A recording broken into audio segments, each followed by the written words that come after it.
Hey guys, tonight we're diving deep into the medieval mystery that is both romantic and incredibly, stupidly dangerous.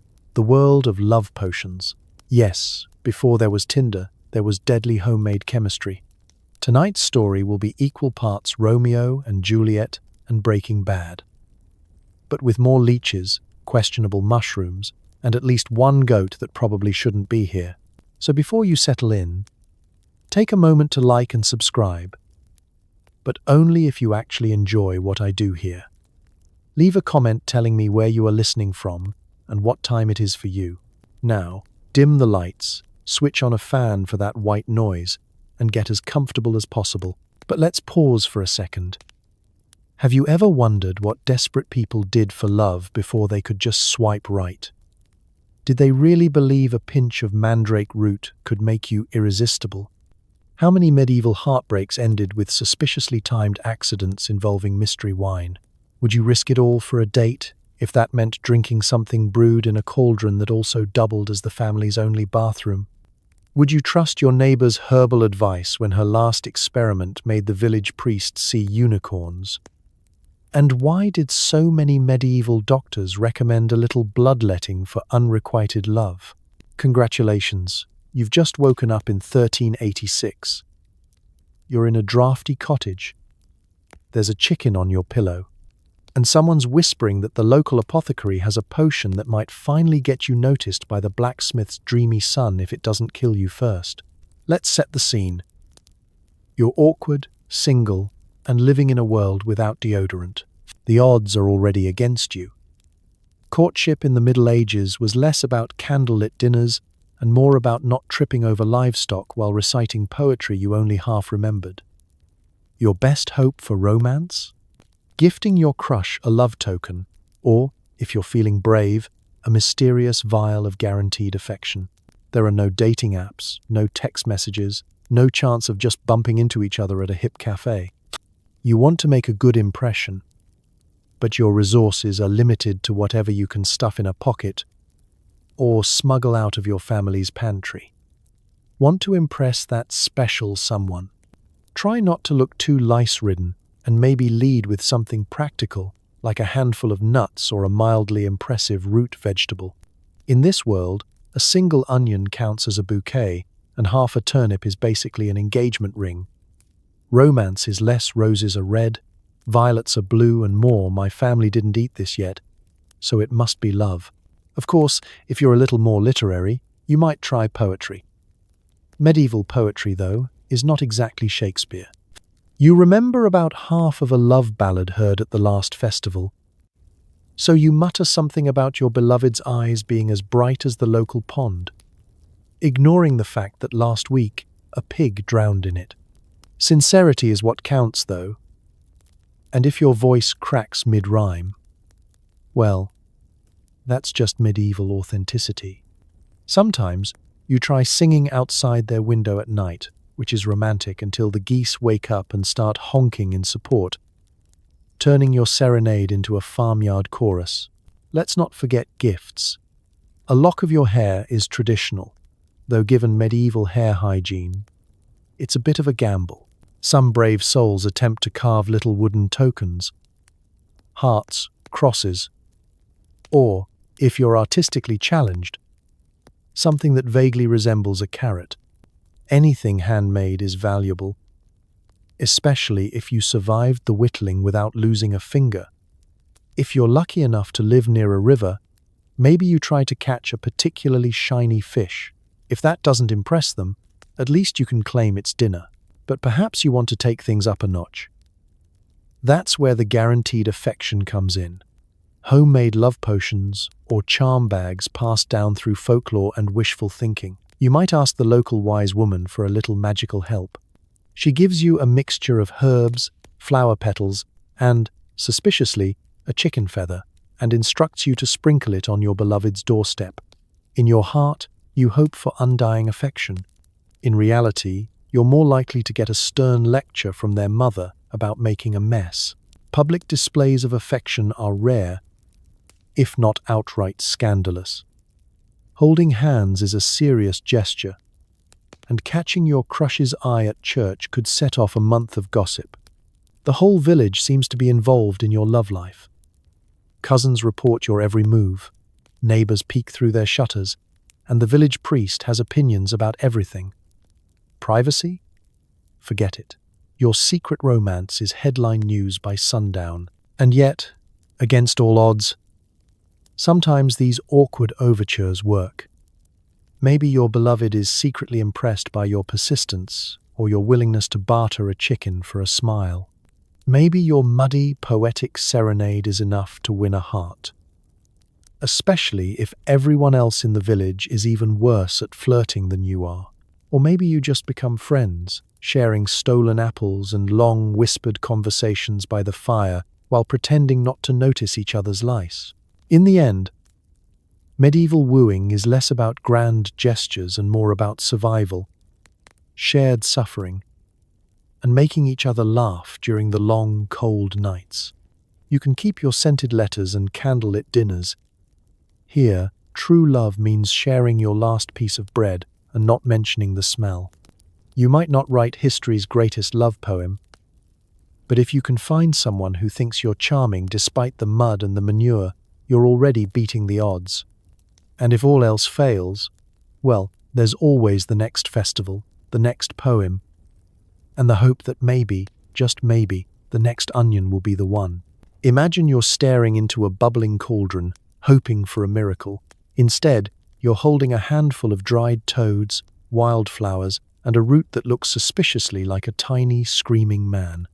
Medieval love potions were culinary chaos, a dash of science, a spoonful of superstition, and a generous helping of, well, this probably won't kill anyone.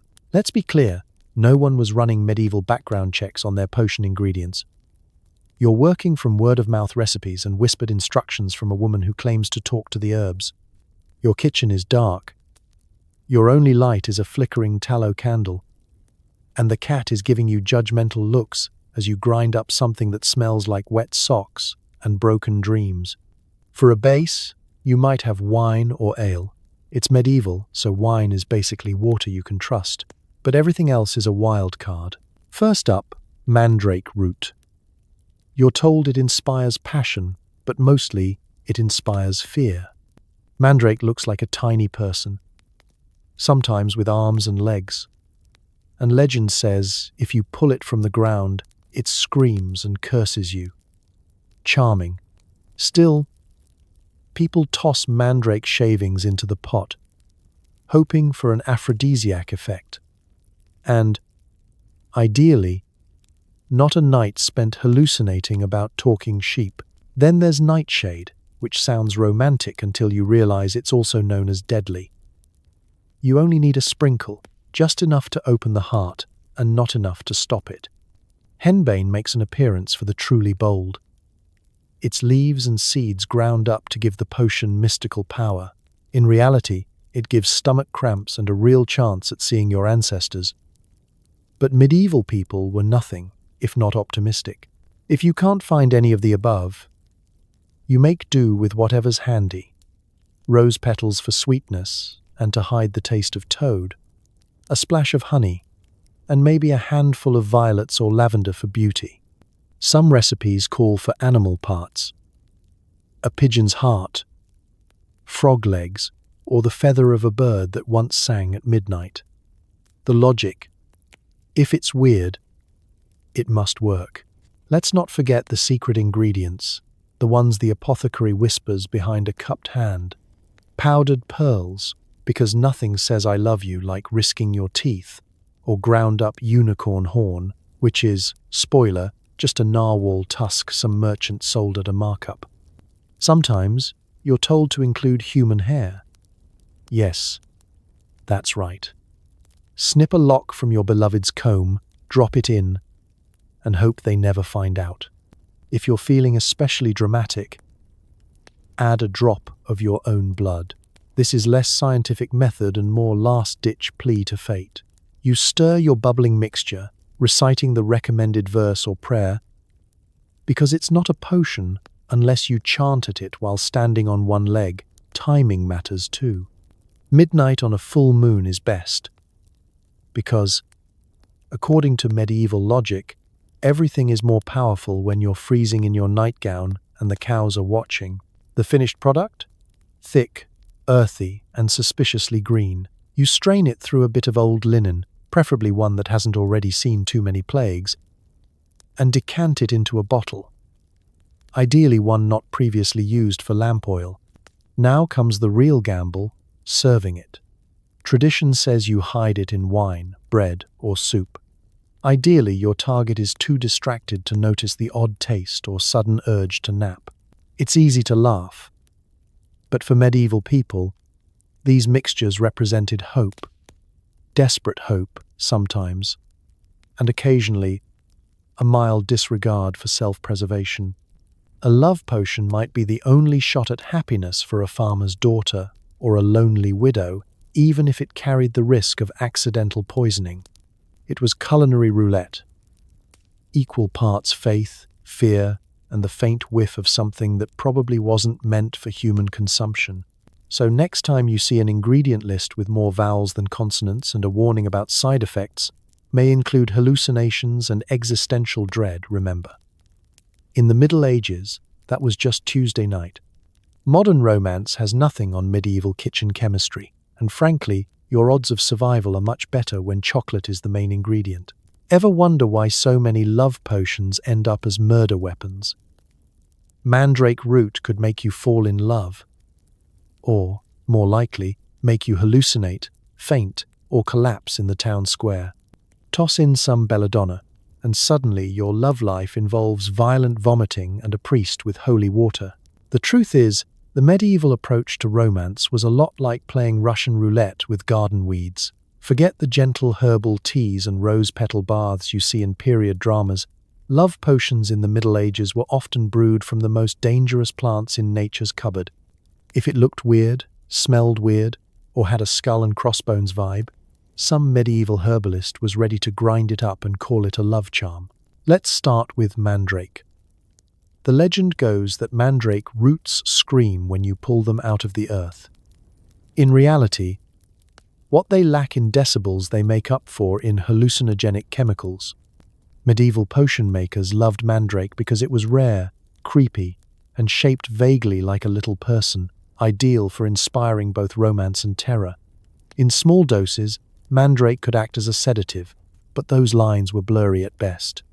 Just a bit too much, and you'd be face down in the rushes, dreaming of talking geese, and waking up several hours later to find that the object of your affection has already left the party and probably stolen your shoes. Next up, belladonna, better known as deadly nightshade. If you've ever wondered what happens when you trust your love life to a berry named Deadly, here's your answer. Nausea, dilated pupils, and, in larger doses, the kind of visions that make you question the very concept of reality. Nightshade was rumored to spark feelings of euphoria or irresistible attraction. But the only thing it reliably attracted was trouble. People added it to wine, mead, or cakes, hoping for romance and ending up with an urgent visit from the local healer, or worse, an impromptu funeral. Then there's henbane, another crowd pleaser on the medieval potion circuit. It doesn't even try to sound romantic.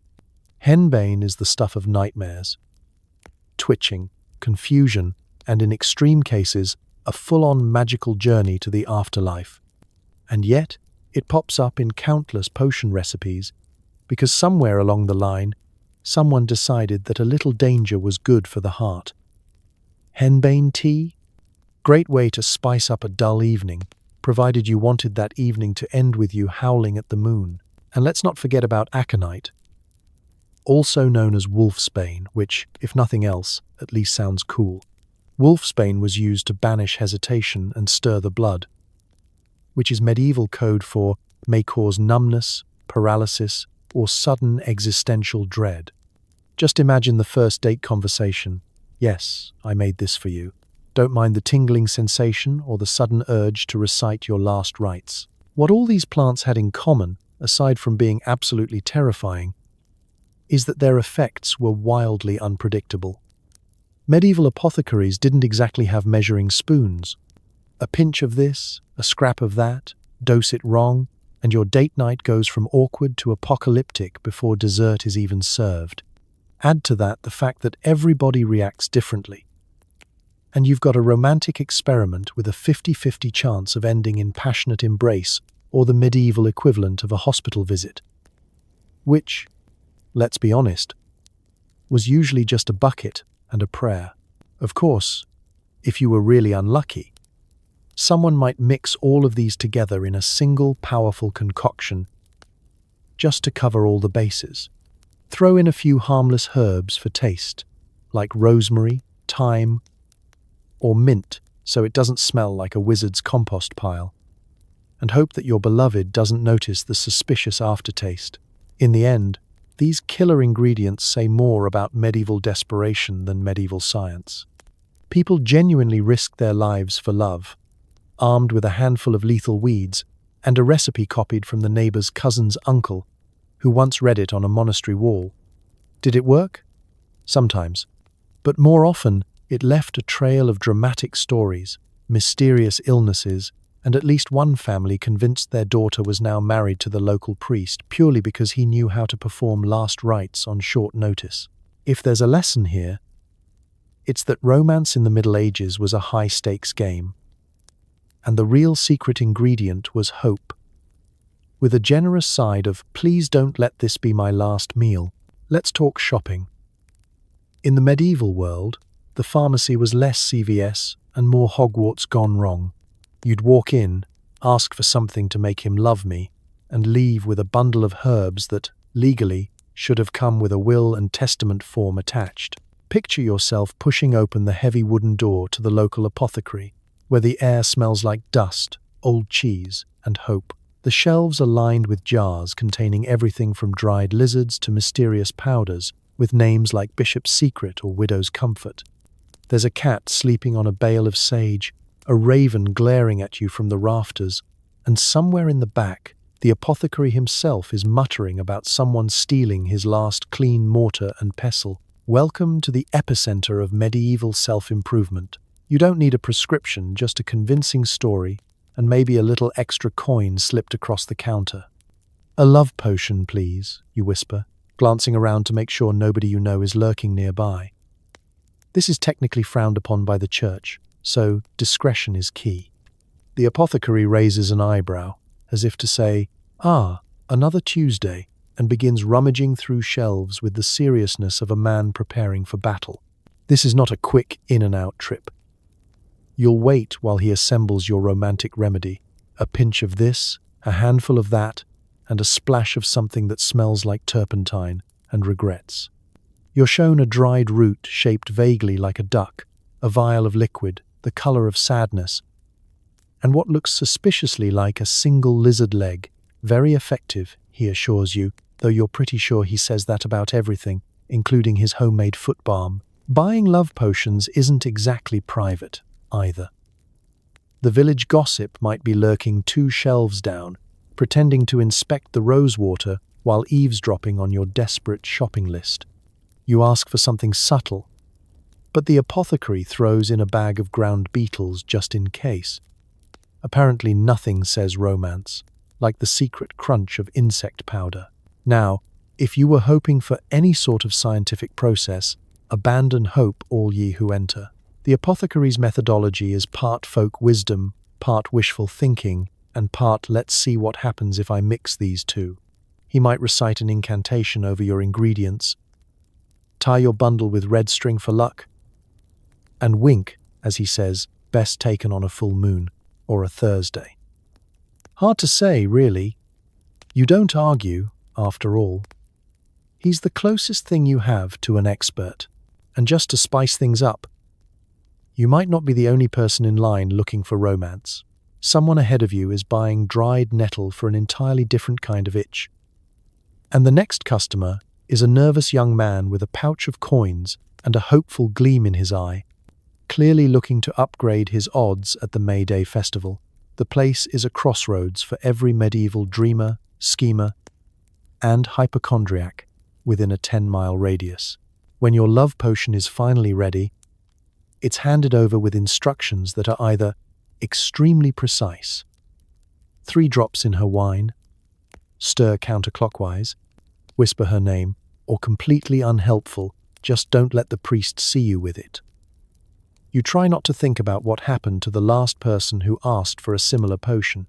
The apothecary assures you the results are almost always remarkable, which, judging by his expression, could mean anything from mild blushing to spontaneous folk dancing. Walking home, you cradle your bundle like a newborn dream. Maybe you tuck it under your pillow. Maybe you sneak it into your beloved's stew. Maybe you lose your nerve entirely and decide that single life isn't so bad after all. You've entered the world of medieval romance, where risk is part of the recipe and hope is the secret ingredient no apothecary can bottle. And if it doesn't work, at least you have a good story. And maybe, just maybe, a newfound respect for the sheer ambition of anyone who ever trusted their heart to medieval pharmacy. The neighborhood herbalist had two jobs: heal your gout and spice up your romance. But brewing love potions was risky business. If your mix worked, you were a legend. If it didn't, congratulations, you were now the prime suspect in a local tragedy. No pressure. Picture the typical medieval village: one street, 3 pigs, 100 secrets, and a single person brave enough, or desperate enough, to mix herbs for a living. This is your local wise woman, cunning man, green witch, or traveling tinker with an alarming number of pockets. If they weren't patching up your infected thumb or mixing up something to cure your neighbor's mysterious rash, they were probably hunched over a battered table at midnight, squinting at a collection of roots, petals, and a frog with trust issues. The truth is, potion making was a high-wire act performed with no safety net. Your customers expected results fast. They'd knock on your door at odd hours, clutching love letters or wedding tokens, whispering the name of their crush, and hinting that they'd pay extra if you could make it work by Sunday. You, meanwhile, had to decide if this person genuinely wanted help or if they'd run to the priest the second anything went sideways. There's a reason every herbalist kept a packed bag and a solid alibi on standby. And the ingredients? If you were lucky, you had access to the local forest or the abandoned edge of a field. You knew every poisonous berry, every strange-smelling root, every flower with a reputation for magic or murder. But even if you gathered the right bits, there was no recipe book with neat measurements. You worked from memory, rumor, and whatever your mentor muttered on their deathbed. A little too much belladonna? Well, that explains why Gerald thinks he's a goat now. Too little mandrake? Sorry, your crush just got a headache and is now dating the blacksmith's apprentice. There's a real art to mixing a potion and not ending up on trial. On a good day, your creation works. Someone gets a blush, a giggle, maybe even a stolen kiss at the harvest fair.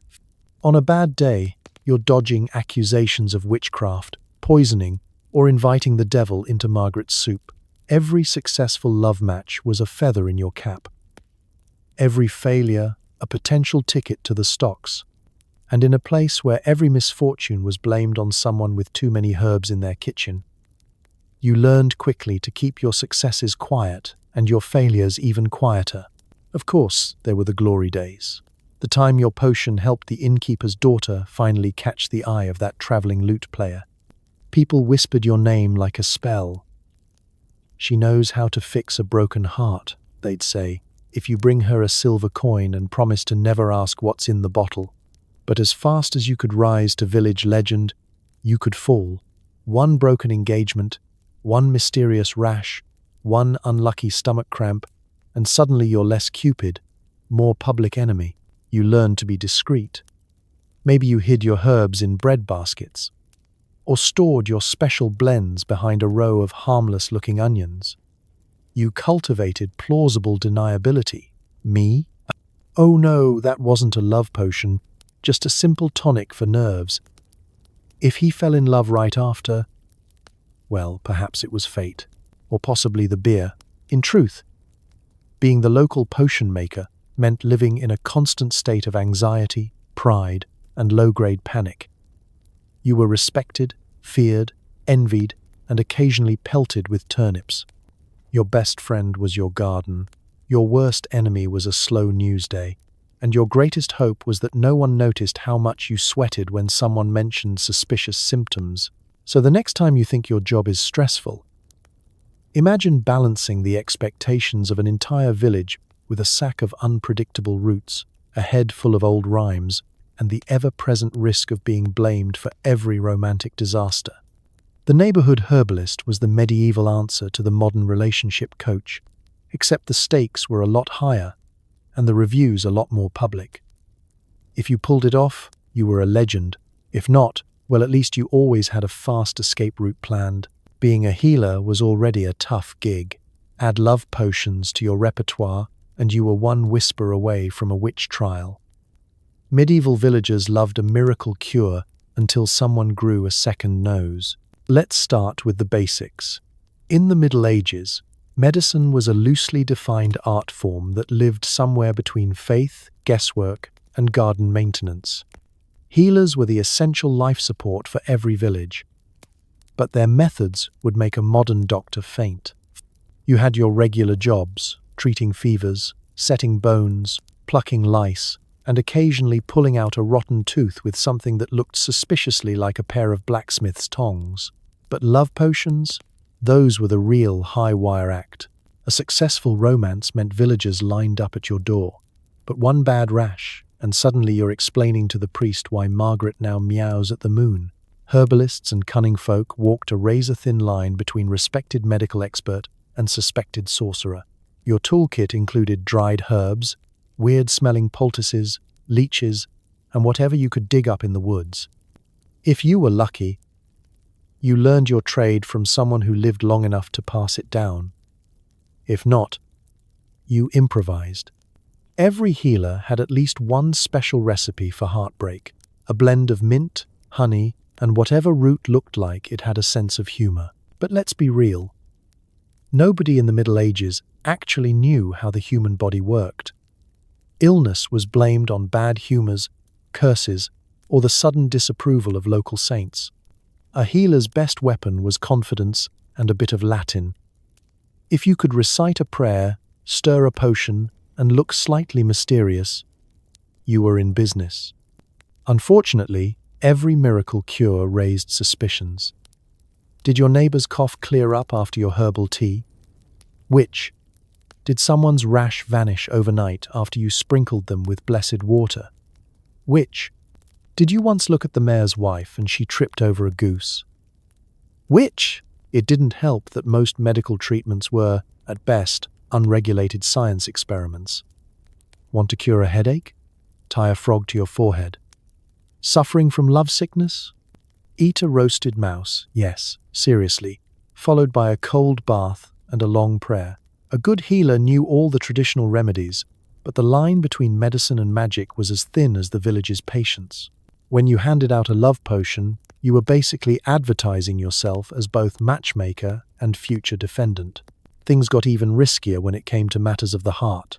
Romantic desperation made people try just about anything.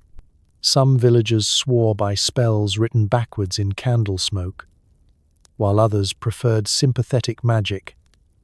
The theory that if you mixed hair clippings and blood in just the right way, you could conjure undying affection, or worst case, a spectacular infection. As the healer, you had to nod solemnly and act as if you definitely read that in a fancy medical scroll and not just heard it from the village idiot. If the potion worked and two people fell in love, congratulations. You were a genius until the next bout of heartbreak. If something went wrong, a fainting spell, a sudden fever, or, heaven forbid, someone's ears turned purple, your medical career could go up in smoke, literally. Nothing made a crowd gather faster than the rumor of witchcraft, and nothing moved villagers to action like a story about enchanted turnips and love gone wrong. And then there were the official authorities. The church was always watching, suspicious of anyone who cured too quickly or didn't quote the right psalm. Priests saw their own turf war with healers. Was it the prayers that worked, or the root you slipped into someone's tea? Too much success, and you might get a quiet visit from the local inquisitor armed with a Bible and a list of pointed questions about how many cats you owned. The end result was a life of anxious brilliance. Healers had to stay just mysterious enough to be useful, but not so mysterious as to be dangerous. Their cures were whispered about in awe, but also in fear. Every success brought new customers and new suspicions. You could be the hero of the village one week and the villain the next, all depending on who got cured, who got sick, and who just really hated the smell of sage. In the end, medieval medicine was a mix of hope, luck, and survival, sometimes for the patient, sometimes for the healer. If you could keep your head and your nose count intact, you might just make it to old age. If not, well, at least you were famous for a little while. Let's say you gave your crush a sip of homemade love elixir. What could go wrong? Well, how about sudden fever, visions of Saint Valentine riding a pig, and a court case where you explain why your affection aid turned into a biohazard?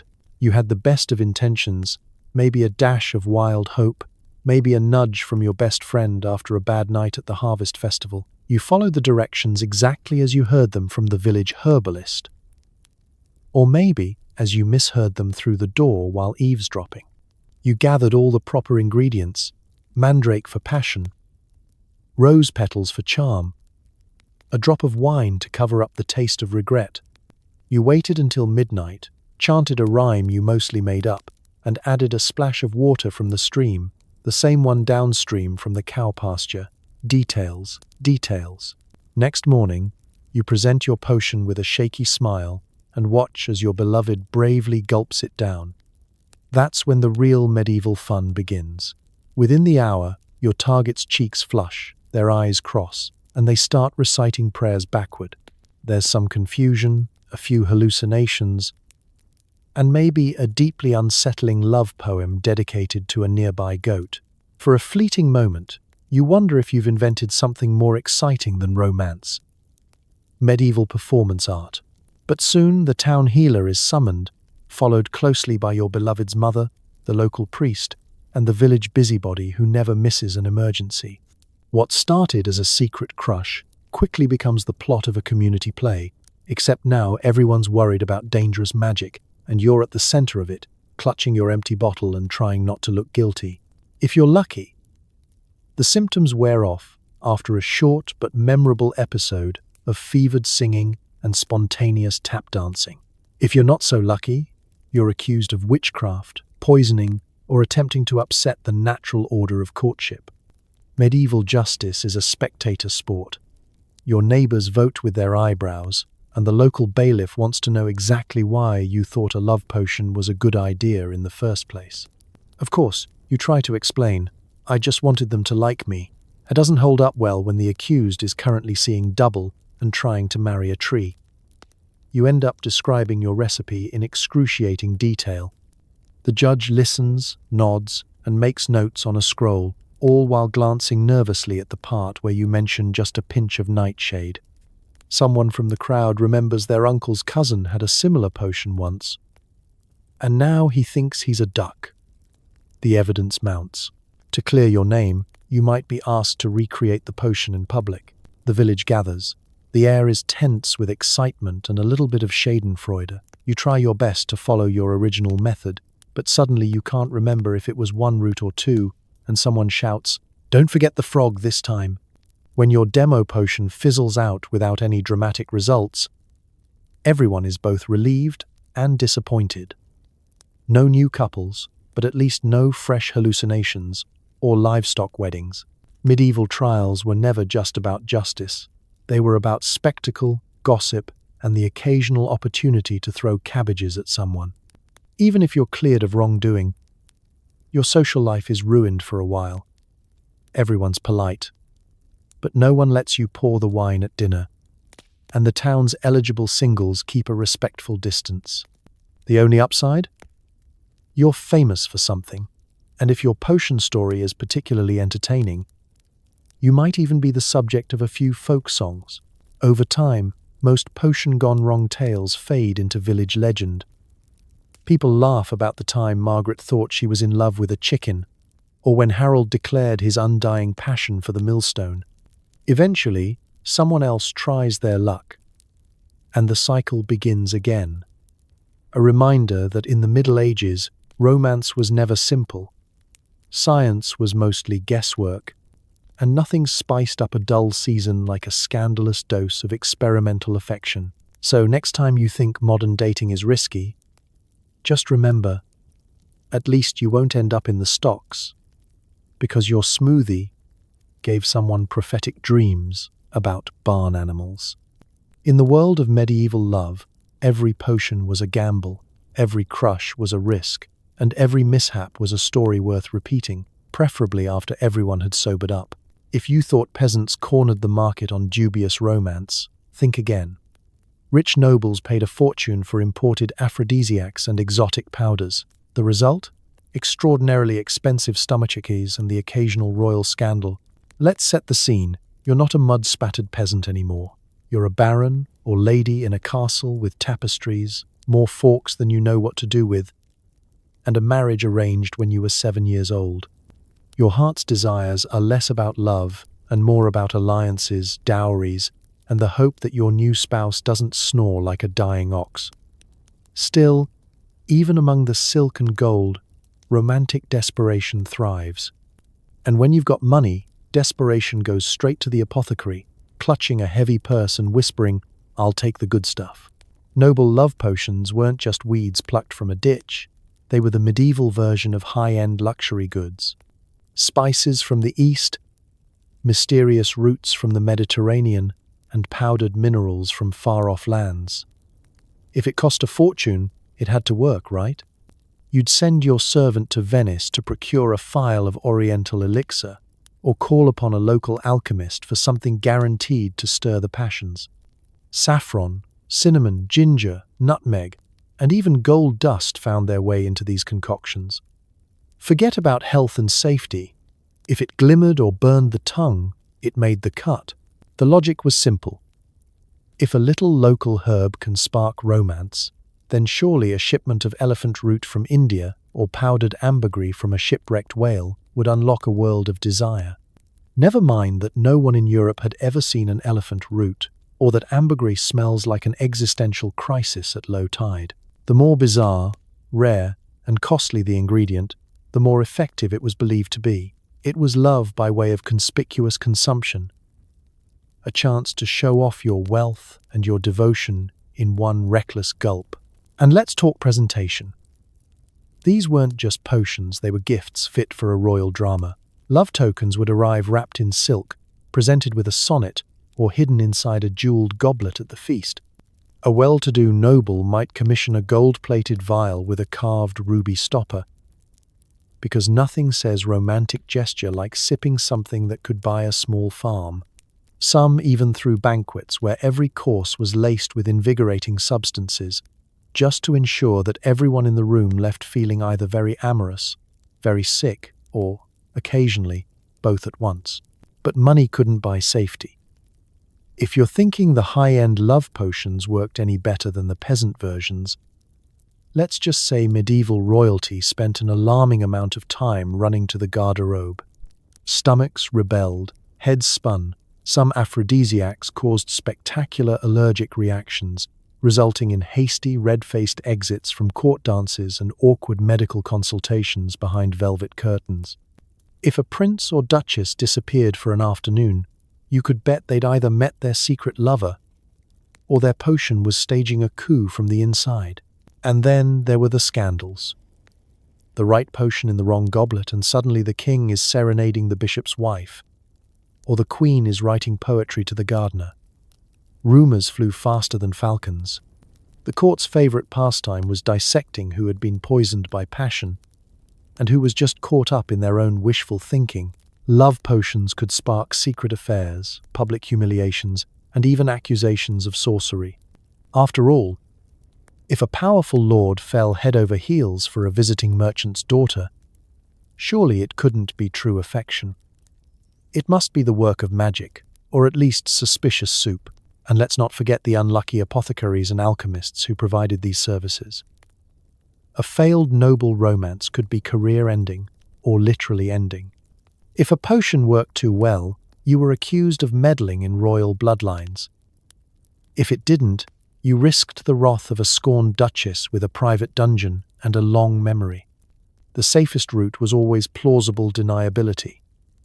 Perhaps it needed more cinnamon, my lady. Or maybe true love simply takes time. So while peasant love was messy, noble love was a high-stakes game played with gold, rare spices, and a little too much optimism. In the end, the greatest aphrodisiac was probably just money itself, a reminder that when it comes to romantic disasters, medieval nobles weren't so different after all. They just had fancier ingredients and a much bigger audience for their embarrassment. Picture a group of friends passing around goblets of elixir of passion at the village fair. What could possibly go wrong? Spoiler, everything. Group date night quickly turned into group hallucination night, followed by a frantic dash to the herbalist's hut. In the world before movie theaters and dinner reservations, medieval date night meant squeezing in a little romance between mending your only shirt and avoiding outbreaks of plague. If you were lucky enough to find a free evening, the local fair was the place to be. Fire, jugglers, roasted turnips, awkward flirting, and, if someone was feeling especially adventurous, a round of love potions passed between friends like the world's worst party punch. It usually started as a joke. Someone, let's call him Hugh, because there's always a Hugh, would swagger up to the local herbalist's stall, slap down a copper coin, and ask for something to make the milkmaid swoon. The herbalist, equal parts entrepreneur and chaos agent, would hand over a flask promising undeniable results. By sunset, every couple, and a few hopeful singles, would have their own cup of liquid optimism, most of them not caring to ask what was actually in it. The drinks themselves were always a little suspicious. Maybe rose pink, maybe suspiciously green, always sweetened with honey to mask the taste of well. Whatever was in there. A little wine, a little rosemary, a handful of petals, a dash of whatever the herbalist couldn't sell last market day. The recipe changed every time, and frankly, so did the effects. At first it all felt harmless, a few giggles, a lot of nervous glancing, and someone trying to impress their sweetheart with a wildly off-key serenade. Maybe you felt a warm flush, a flutter in your chest, and for a brief, shining moment, you thought the magic was working. But then things started to get weird. Someone's ears turned bright red. Another person began reciting riddles to passing sheep. Before you knew it, half the group was convinced they were falling madly in love with the town crier, and the other half was practicing interpretive dance in the middle of the cabbage patch. As the night wore on, the group date morphed into group drama. Jealous glances, sudden declarations of love, and a few unfortunate attempts at poetry in the direction of the livestock. Someone inevitably claimed they could hear church bells, though it was well past midnight, and the bell ringer had already passed out on a hay bale. Nothing says successful social event like your best friend climbing the maypole to propose marriage to the weather vane. At this point, panic began to set in. One friend was now convinced she could speak fluent Latin. Another was trying to climb into a rain barrel to impress the spirits. The original plan, a charming evening of fun and maybe a stolen kiss, was long gone, replaced by chaos and the sudden realization that no one knew the herbalist's real name or what he'd actually sold them. Enter the frantic dash to the healer's hut.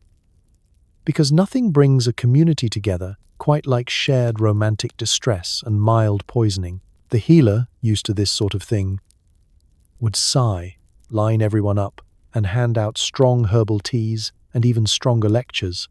Group date night ended with the entire gang sitting in the mud, nursing headaches, and vowing never to trust anything labeled elixir again, at least until next year's fair. Of course, by the next morning, most of the side effects had faded, leaving only memories, bruised egos, and a village worth of fresh gossip. The moral? Medieval love was rarely simple, and just for fun, was always a little dangerous. But if you survived date night with all your teeth and a halfway intact reputation, you could laugh about it later, preferably somewhere far from the herbalist's tent. So next time you're worried about your own awkward group outing, just be grateful that the most dangerous thing in your drink is probably an ice cube, not an accidental aphrodisiac. In the grand tradition of medieval romance, at least you won't wake up to find out you proposed to a goat, and in the end, isn't that what love and survival is all about? Sometimes a love potion was nothing more than spiced wine or a fortified ale. Sometimes that's all you needed to believe you were irresistible, or at least brave enough to talk to someone across the firelight. Let's be honest, in the medieval world, the line between magical elixir of passion and cheap drink with extra herbs was thinner than the walls of a peasant's cottage. True, you could risk your life with mandrake or henbane, but most people, sensibly, preferred their romance served in a mug, not a cauldron, at the end of a long, muddy workday. Sometimes all you really wanted was a warm fire, a strong drink, and the courage to tell Agnes the baker you liked the way she carried flour sacks. Enter the aphrodisiac, a catch-all label for any beverage that loosened tongues and made hearts pound. Medieval spiced wine, known as Hippocras, was the unofficial drink of choice for everything from weddings to please notice me moments. It was made by simmering red wine with honey, cinnamon, ginger, and sometimes a pinch of whatever the apothecary had left on the shelf. Hippocras tasted like the holidays but came with the subtle bonus of getting everyone tipsy enough to overlook bad teeth and questionable conversational skills. Ales, too, could become romantic with the addition of certain herbs. Rosemary for remembrance, thyme for courage, and even a little sage to keep the night interesting. If you added enough spices, or just brewed it strong, suddenly your liquid courage doubled as a love charm. The more it burned, the more magical it felt. Did it actually inspire passion, or just lower inhibitions? Hard to say, but after a couple mugs, nobody was asking. Of course, wine and ale also served a more practical function. Water wasn't always safe, and weak beer was the hydration method of choice for all ages. But for the special occasions, you brought out the good stuff, sometimes imported, sometimes just cleverly disguised as exotic, with a sprig of mint and a very optimistic sales pitch from the local merchant. A love potion from the East, he'd whisper, guaranteed to make you irresistible. In reality, it was probably yesterday's ale with a few dried rose petals tossed in. And let's be real, the placebo effect was half the magic. You didn't need a legendary potion to feel bold. You just needed to believe, truly believe, that your special cup held something extra. Half the charm was in the ritual. Pour the wine, add a twist of spice, say a rhyme, and look your crush in the eye as you both take a sip. Did sparks really fly? Maybe. Maybe not. But at least now you had a reason to laugh together if nothing else. Meanwhile, the wealthier classes tried to upstage everyone with imported aphrodisiacs and secret recipes. Nobles would ship in rare spices and strange liquors, sometimes mixing so many flavors that the result was a love potion only if you loved indigestion. Exotic did not always mean effective, but the allure was in the story. The hope that this odd-smelling cordial from Spain or Venice might unlock someone's heart, or at least get them dancing at the feast. At the end of the day, most medieval love potions weren't nearly as mystical as people liked to believe. Sometimes, all it took to fall for someone was a shared laugh, a cup of bad wine, and the knowledge that you were both willing to take a chance, even if it meant a headache the next morning. Sure, the magic might have been mostly in your head, but that didn't stop people from coming back to the firelight, year after year, chasing the same dream. So next time you raise a glass to toast a new crush or steady a trembling heart, remember, you're participating in a centuries-old tradition. Sometimes love is chemical, sometimes it's a leap of faith, and sometimes it's just bad wine with good company. And if you wake up the next day regretting your poetry, at least you can blame it on the Hippocras. For every well-meaning herbalist, There was a con artist with a vial of colored water and a rehearsed speech. Desperate for love. Sorry, you just paid 3 chickens for the medieval equivalent of a horoscope.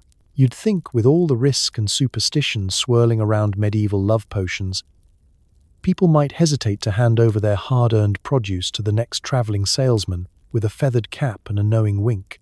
But love makes fools of us all, especially when it's unrequited, and you're convinced that only a magical brew can win the heart of the stonemason's daughter. Medieval scammers knew this better than anyone. The best love potion peddlers were part magician, part street performer, and part therapist. They'd roll into town just before the midsummer festival, set up a stall draped in colorful fabrics, and produce a lineup of mysterious bottles in every shade of the rainbow. One was guaranteed to bring true love, another promised wild passion, and the blue one, always the blue one, claimed to mend broken hearts in a fortnight. The only thing they all had in common? Absolutely nothing but tinted water, a little honey, and whatever root scraps were on hand. The performance was half the sale. With a flourish, the con artist would wave a peacock feather over the bottle, mutter a few Latin-sounding words, often nonsense, and instruct you to only pour this when the moon is new, and your beloved's shadow falls to the left. The directions were just vague enough to explain away any failures later. Did your love interest not swoon? Clearly, you didn't chant the right verse. Did the potion taste oddly like cabbage soup? That's how you know it's working. They also knew how to tailor their act to the customer. Are you bashful? The salesman whispers his recipe, slips you a secret amulet, and warns you never to show anyone, because it's so powerful, the church banned it. Are you bold? You get a showy presentation and a warning that it's not for the faint of heart. Are you desperate? Well, you might just get the deluxe package. 2 vials, a sachet of herbs, and a love spell written in suspiciously bad Latin for only 1 extra chicken. If the scam worked, the results were predictably disappointing. At best, you felt slightly tipsy from the wine base. At worst, you were out a week's worth of food and stuck with a sour stomach and no romantic prospects. But who could you complain to? The salesman was long gone, moving on to the next village before anyone could compare notes. If you dared bring it up at the next market day, all you'd get were knowing looks and a new round of rumors about how love potions only work for those with pure hearts, which, conveniently, always seemed to mean not you. Sometimes, the scam got more elaborate. There were fake testimonials, paid actors, or just the salesman's cousin, raving about how their lives were transformed by the potion of the pomegranate moon. There were staged reunions, dramatic sob stories, and the ever-present threat that if you didn't buy the potion, you'd spend the rest of your life alone, possibly haunted by lovesick ghosts. If all else failed, they'd simply claim you didn't believe hard enough. A line that has survived in self-help circles to this very day. Meanwhile, the local herbalists, who actually knew their nettles from their nightshade, had to pick up the pieces. They'd roll their eyes, soothe disappointed hearts, and remind everyone that magic was best left to the saints and a strong mug of ale. In time, the villagers would learn, but only until the next smooth-talking stranger arrived with a new flavor of colored water and an even more convincing sales pitch. In the end, medieval love potion scams were less about the bottle and more about the longing it represented. Desperation made people hopeful, hope made them gullible, and a clever salesman could live comfortably off nothing but sweet talk and beet juice. The lesson? If it sounds too good to be true, it probably is. And if someone tries to sell you a love potion, check if their horse is already saddled for a fast getaway. So next time you're tempted by a miracle cure for the heart, remember, there's no shortcut to real affection, no matter what color the bottle is. The only thing guaranteed by a medieval love potion scam was a lighter coin purse and a story to laugh about long after the potion and its promises were gone. The medieval church wasn't a fan of unauthorized romance. If you were caught brewing up lust, You might find yourself in the confessional or the stocks. "Forgive me, Father, for I have sinned. I tried to make Gerald fall in love, and now he won't stop dancing." Religion was woven into every corner of medieval life, and that included the pursuit of romance. The church kept a watchful eye on love, its rules, its boundaries, and especially its ingredients. For medieval clergy, there was a correct way to fall in love, preferably through marriage, blessed by the church, and ideally with no one fainting, hallucinating, or spontaneously reciting poetry to livestock. Anything else, a mysterious potion, an unsanctioned ritual, or a rumor of enchanted herbs, was deeply suspicious, if not outright heretical. It's not hard to see why the church was nervous. Love potions had roots in the old pagan traditions, and nothing made a bishop sweat like the whiff of ancient magic mixing with modern hormones. Aphrodisiacs and love charms were branded as temptations of the flesh, the sort of thing that led people to sin, scandal, or worst of all, to skipping Sunday Mass because they were too busy chasing each other through the cabbage fields. If someone confessed to using a love potion, priests were quick to connect it to all manner of misfortune: failed crops, sick livestock, unexpected rainstorms, and, on one memorable occasion, the birth of a suspiciously hairy baby. If you were caught dabbling, your first stop was the confessional. There, you'd list your sins: envy, gluttony, brewing up that herbal cordial for the neighbor's son. The priest would listen with a mixture of horror and resignation. Medieval confessionals were filled with these stories, each one a blend of embarrassment, desperation, and half-remembered folk wisdom. Your penance might be a series of prayers, a stern lecture about keeping your affections pure, or, if the priest was having a bad day, a public apology in front of the congregation. In particularly nosy villages, this could mean standing by the church door while everyone filed past and tried not to giggle. But it didn't always end at confession. Sometimes, the rumor mill spun out of control. The wrong potion, an unlucky fainting spell, or a burst of sudden romantic chaos could land you in the stocks. Or worse, attract the attention of the local bishop or, heaven forbid, an inquisitor. The stocks were a public shaming device, and nothing brought a crowd faster than the promise of seeing who tried to enchant whom with witches' wine.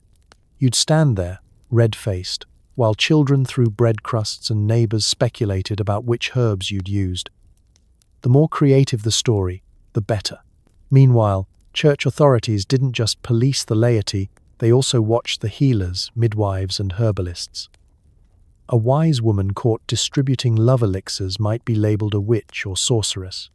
If too many couples in town suddenly paired up after a visit to her hut, she could find herself under suspicion for disturbing the divine order. The church made sure to remind everyone that real love came only from God, not from the bottom of a mysterious bottle with a chicken feather floating in it. In sermons, priests warned against the dangers of carnal potions, reading passages about the dangers of lust, sorcery, and women with suspiciously full gardens. Official church doctrine lumped love potions in with all other forms of magic, a gateway to temptation and sin, and possibly a one-way ticket to eternal damnation. For centuries, love, sex, and sin were tangled up in a theological knot so tight, it made even the bravest herbalist think twice before selling their wares.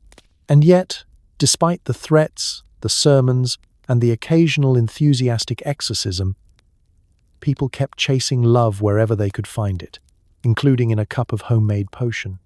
Maybe it was human stubbornness, maybe it was hope, or maybe it was just the universal truth that romance finds a way, even if that way sometimes leads to the confessional with a very awkward story to tell. So next time you worry about what your friends think of your dating life, imagine facing an entire congregation, a skeptical priest, and the chance of being pelted with stale bread, all because you wanted to give love a little push.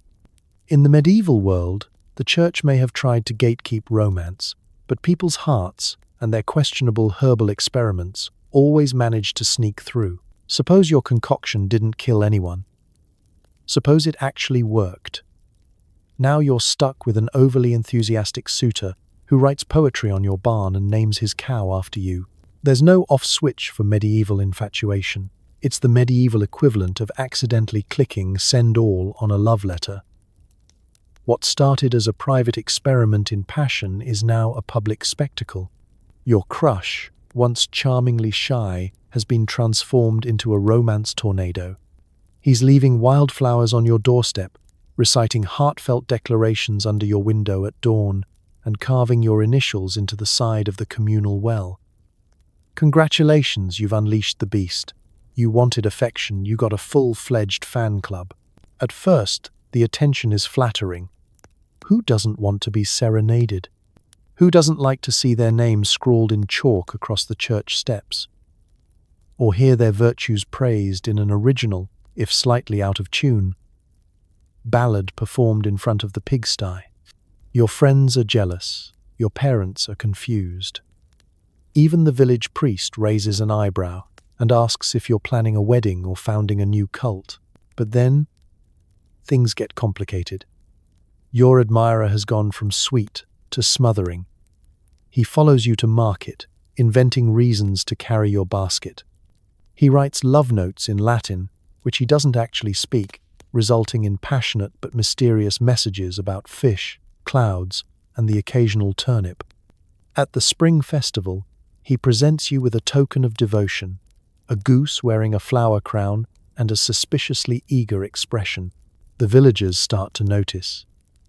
Suddenly, everyone wants to know your secret. Did you say a prayer at the old shrine? Is your family blessed? Or, as the gossips whisper, did you slip him something in his ale? You try to play it cool, but the questions keep coming. The local herbalist winks at you in the street.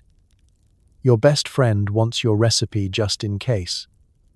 And the local busybody insists you should use your powers for good and help her niece find a husband. Soon, your admirer's devotion is the talk of the town. But adoration quickly turns awkward. Every time you turn around, he's there, lurking near the well, hiding in the hayloft, or awkwardly strumming a borrowed lute outside your window. The dog barks at him. The cows are confused. Your little brother starts charging him a toll to walk past the front gate. Worse still, there's no undo button. Medieval science hasn't caught up with the concept of a love antidote. The potion has worked too well, and now you're stuck with the consequences. An avalanche of unwanted attention and a suitor who, left unchecked, might just build a shrine in your honor out of turnips and cheese wheels. You might ask the local wise woman for advice, but she just shakes her head and mutters something about the price of meddling. In your heart, you know the attention will eventually fade.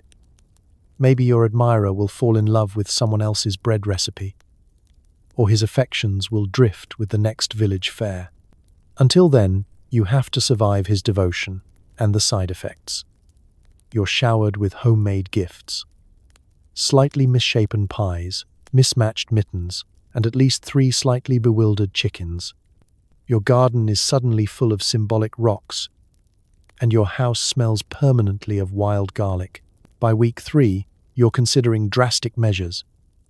Perhaps a polite conversation, a stern word from your father, or, if all else fails, a trip to the next village with a fake moustache and a new name. Because in the Middle Ages, there's no muting your suitor, no app to ghost him, no polite unfollow button.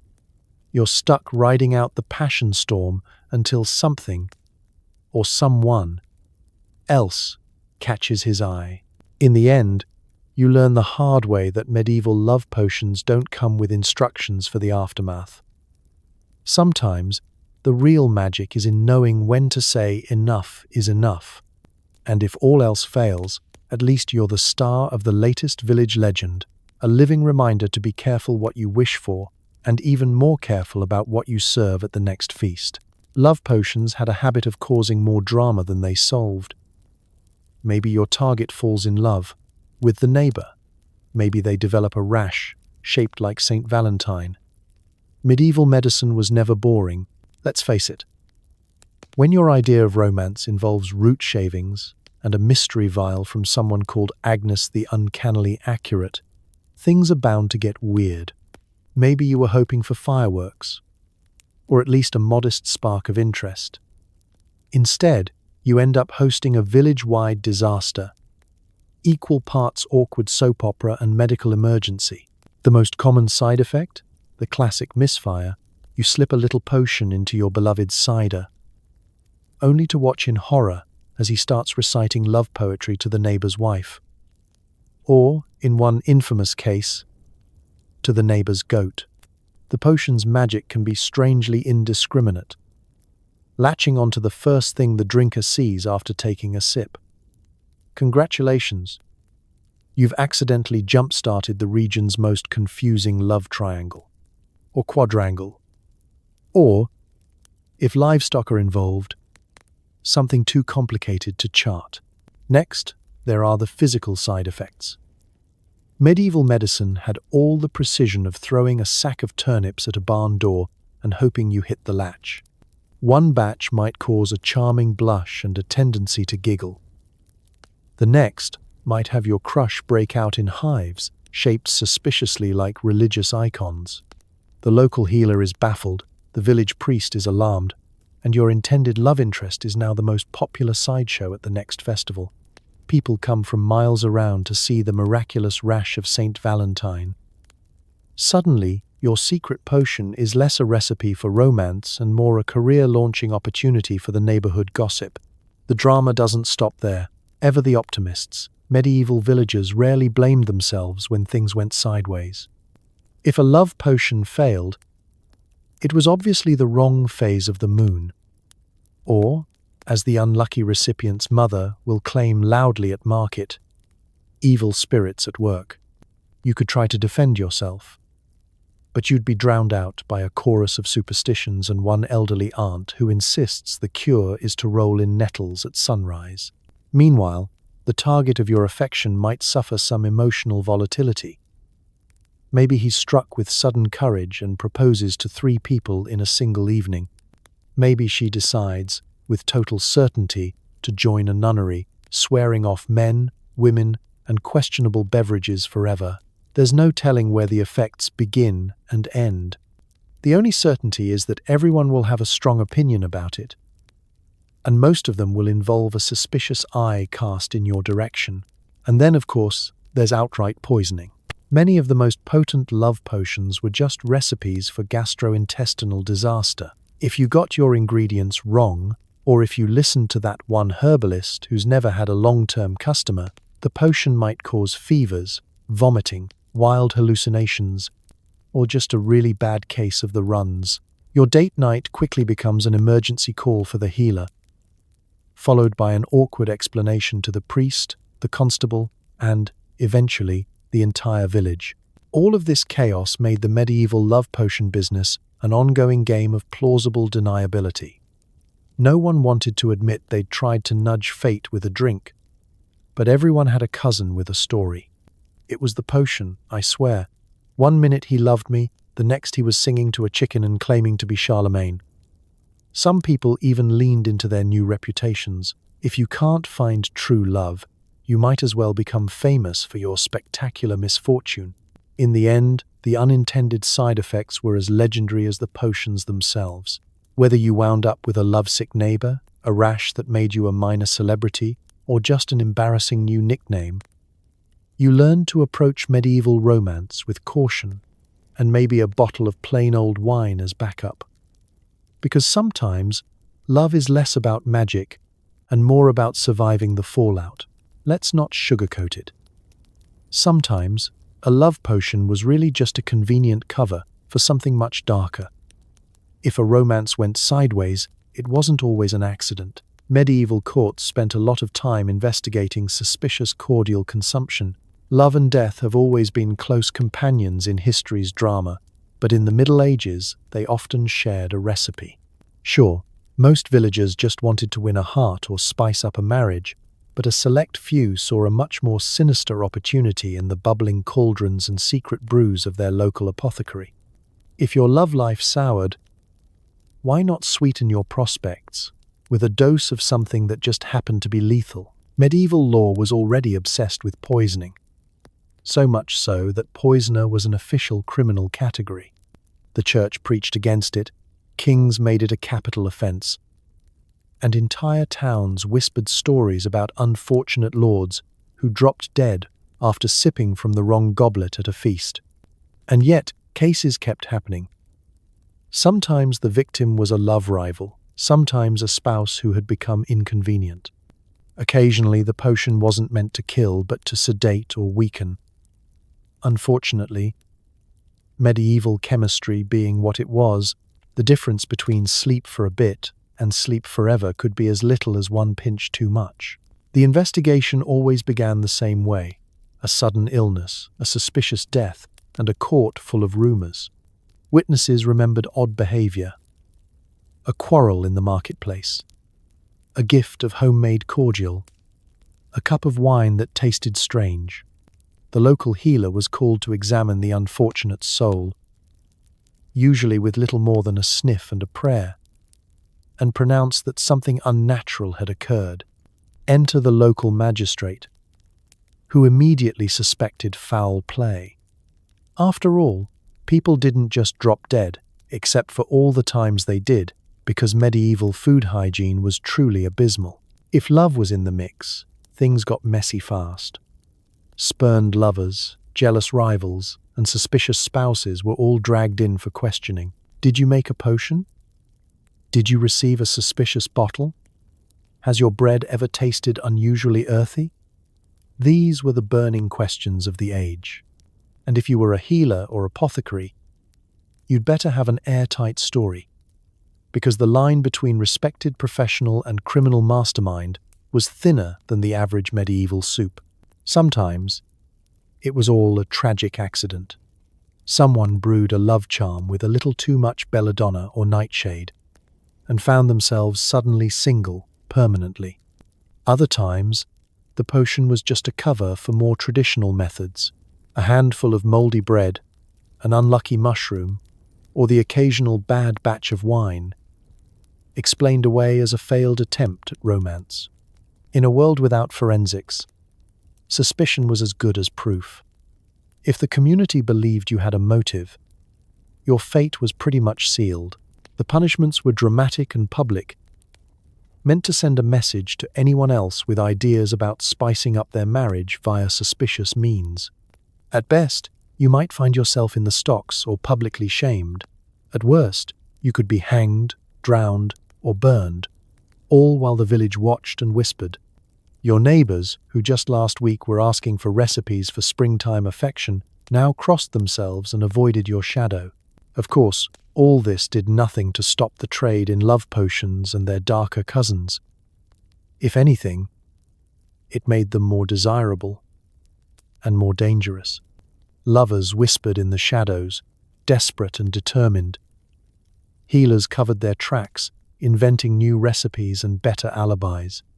Some people learned to spot the warning signs: an odd color, a peculiar taste, or a suitor who suddenly looked far too eager to serve you wine. In the end, the love potion murders became part of the folklore, cautionary tales passed down with a shudder and a nudge. Love was powerful, potions were tempting, and sometimes heartbreak was the least of your worries. In the medieval world, be careful what you wish for or what you drink, because not all love stories have a happy ending, and not every potion is meant for romance. The concept of courtly love was supposed to be noble and pure. In reality, it often ended with broken hearts, broken laws, and the occasional broken chamber pot. Potions rarely made anyone's love story easier. Let's set the scene. You're a knight or a lady, trapped in a castle with too many rules, not enough privacy, and the entire social order stacked against your happiness. You're supposed to be above petty lust, engaged in a higher calling, where love is a spiritual quest, fueled by poetry, longing glances, and precisely zero physical contact. The only problem? You're desperately in love with someone you're not supposed to be within 10 feet of. And you've been reading too many troubadour songs that make impossible love sound like the ultimate life goal.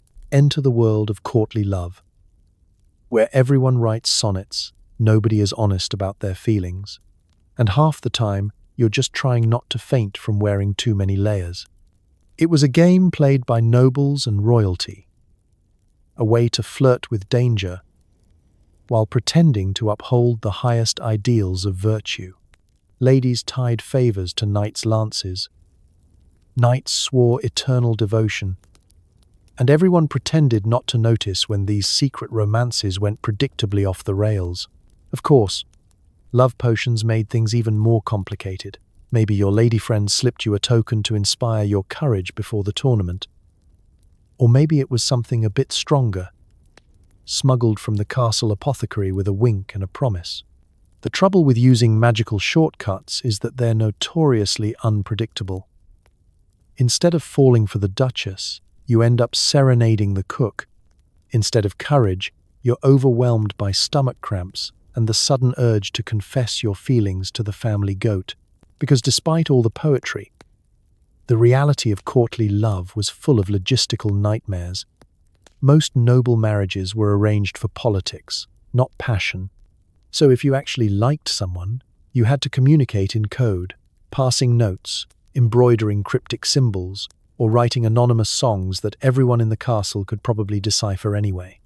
Add a love potion into the mix, and the drama level skyrocketed. Sometimes, the potion worked.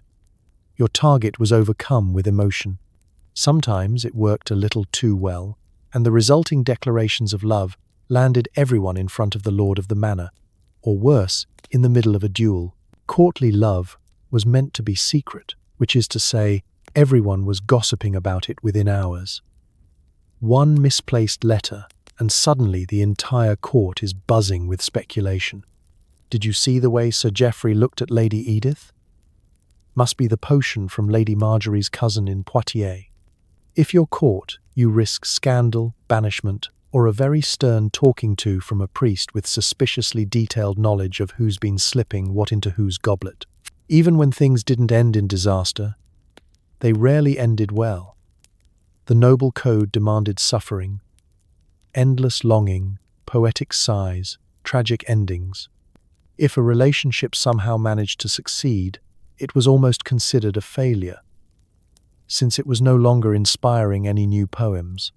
If it failed, at least you got a song or two out of it, and maybe a heroic reputation for having loved above your station.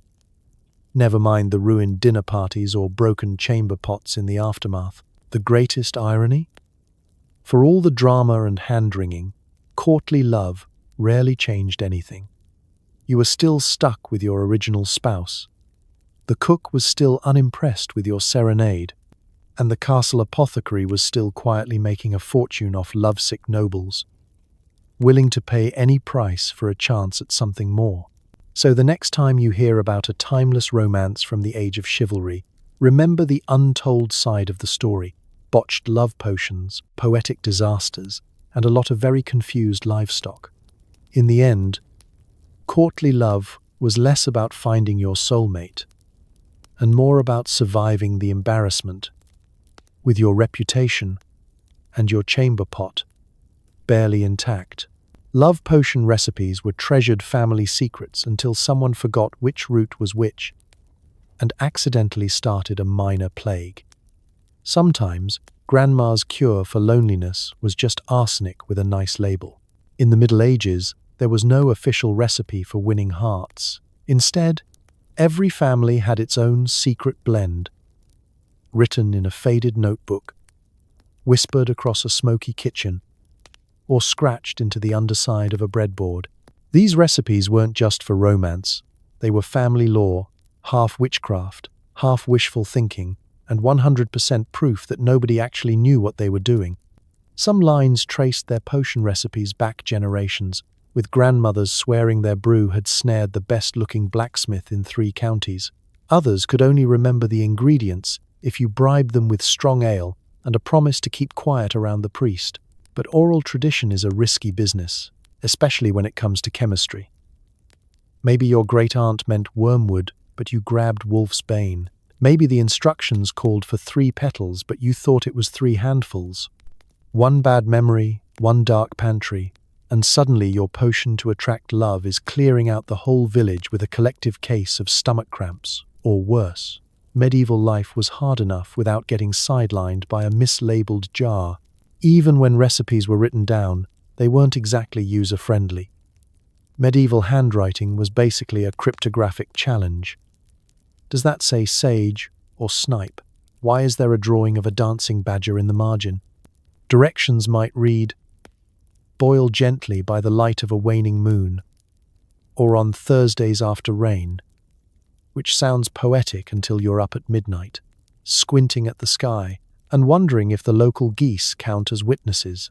Family recipes were often improved over the years, with each generation adding their own twist. Your great-grandmother always used honey from the south field, someone would say, but your uncle swore by goat's milk for extra potency.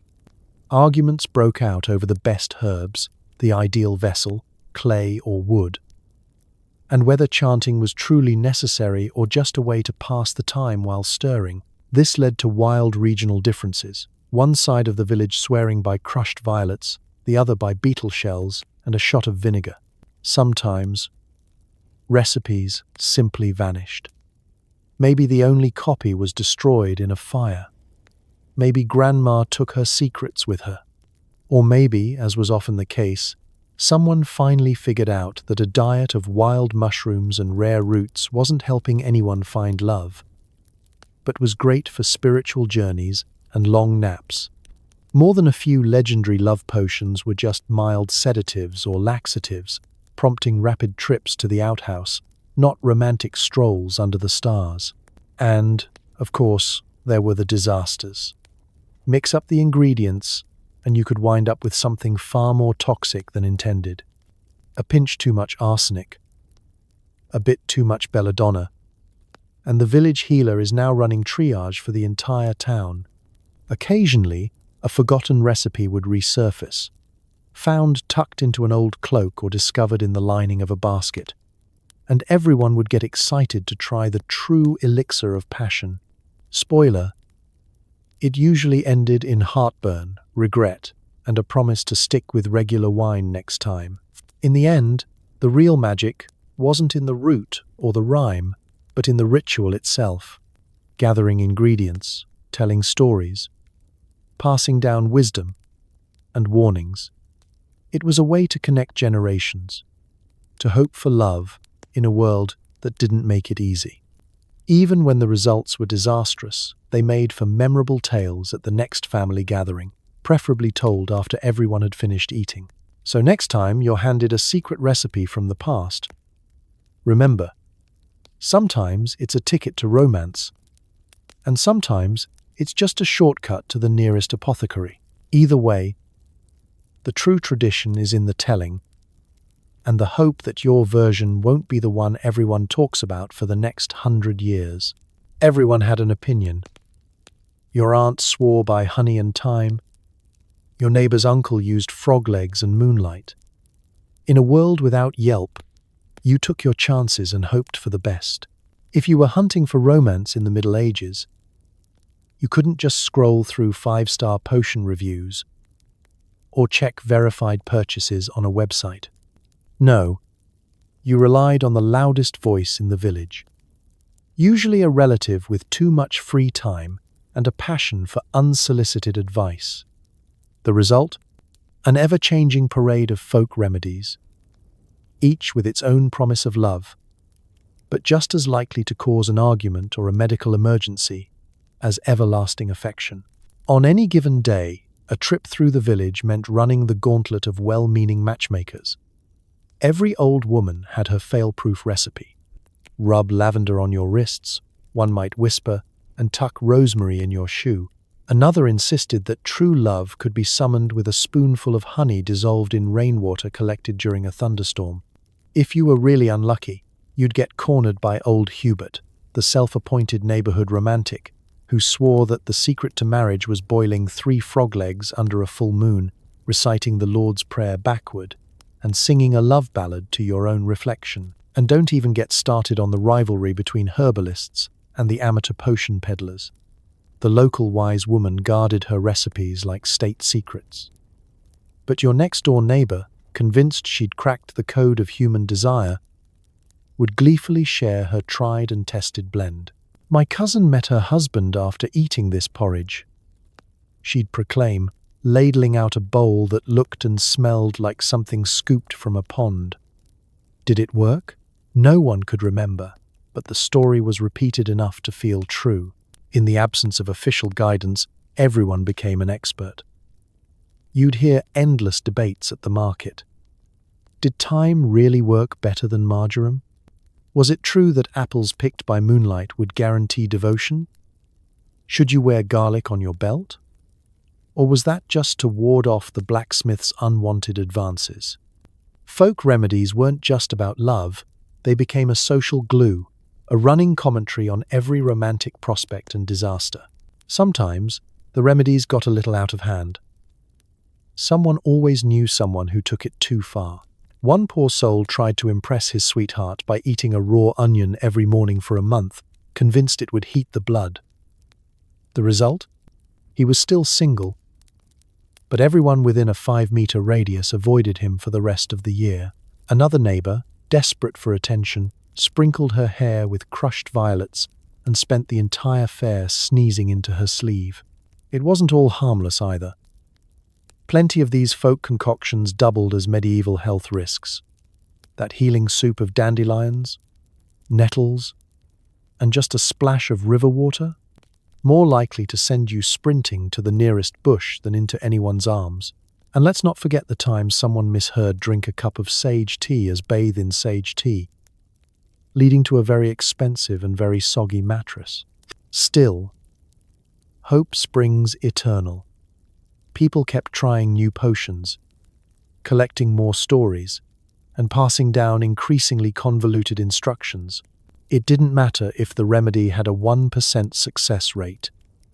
If it worked even once, it became legend. Over time, every awkward encounter and every disastrous date added to the village's collective mythology. Remember when Beatrice accidentally dyed her hair green with love balm? Or when Martin tried the apple trick and ended up with a raccoon in his bed? In the end, medieval folk remedies were less about results and more about community, laughing through the failures, gossiping about the experiments, and secretly wondering if maybe, just maybe, the next strange brew would finally do the trick. Because even if the potion didn't deliver true love, it almost always delivered a story worth retelling. And sometimes, in a world without Yelp, that was the real magic. Sometimes the magic was all in your head. Recite the right words, tie a ribbon around your arm, and convince yourself you're irresistible. It's the medieval equivalent of manifesting, just with more accidental poisonings. In a world where science was mostly guesswork and love was a full-contact sport, the line between belief and reality got pretty blurry. You didn't need a bubbling cauldron or a rare route for romance, just a few well-chosen words, a lucky trinket, and the kind of optimism only found in people who'd never heard of side effects. The average medieval heartthrob was armed with equal parts folklore and bravado. Take love spells. If you wanted to attract someone, you could skip the apothecary altogether. Instead, you'd memorize a rhyme, usually something that sounded poetic if you squinted, and whisper it at dawn while looking east. Or maybe you'd sneak into the church after hours, touch the altar, and murmur a plea to whichever saint was in charge of awkward crushes. Some believed in carrying a secret charm. A ribbon blessed by a holy day, a coin from a lucky year, a scrap of linen with your beloved's initials. For extra effect, you'd tie it somewhere hidden, a garter, a sleeve, or, for the truly bold, a lock of hair under your hat. The best thing about spells and charms? They were accessible. No rare herbs, no risky shopping trips. Just pure conviction, and maybe a little help from your superstitious grandmother. If your spell worked, great. You had a new sweetheart and a story to share at the next feast. If it didn't, you could always blame the weather, the moon, or the fact that your ribbon was actually from your mother's old apron. Of course, sometimes things got complicated. Maybe your friend wanted a charm too. And now, half the village is wandering around with mismatched socks and homemade amulets.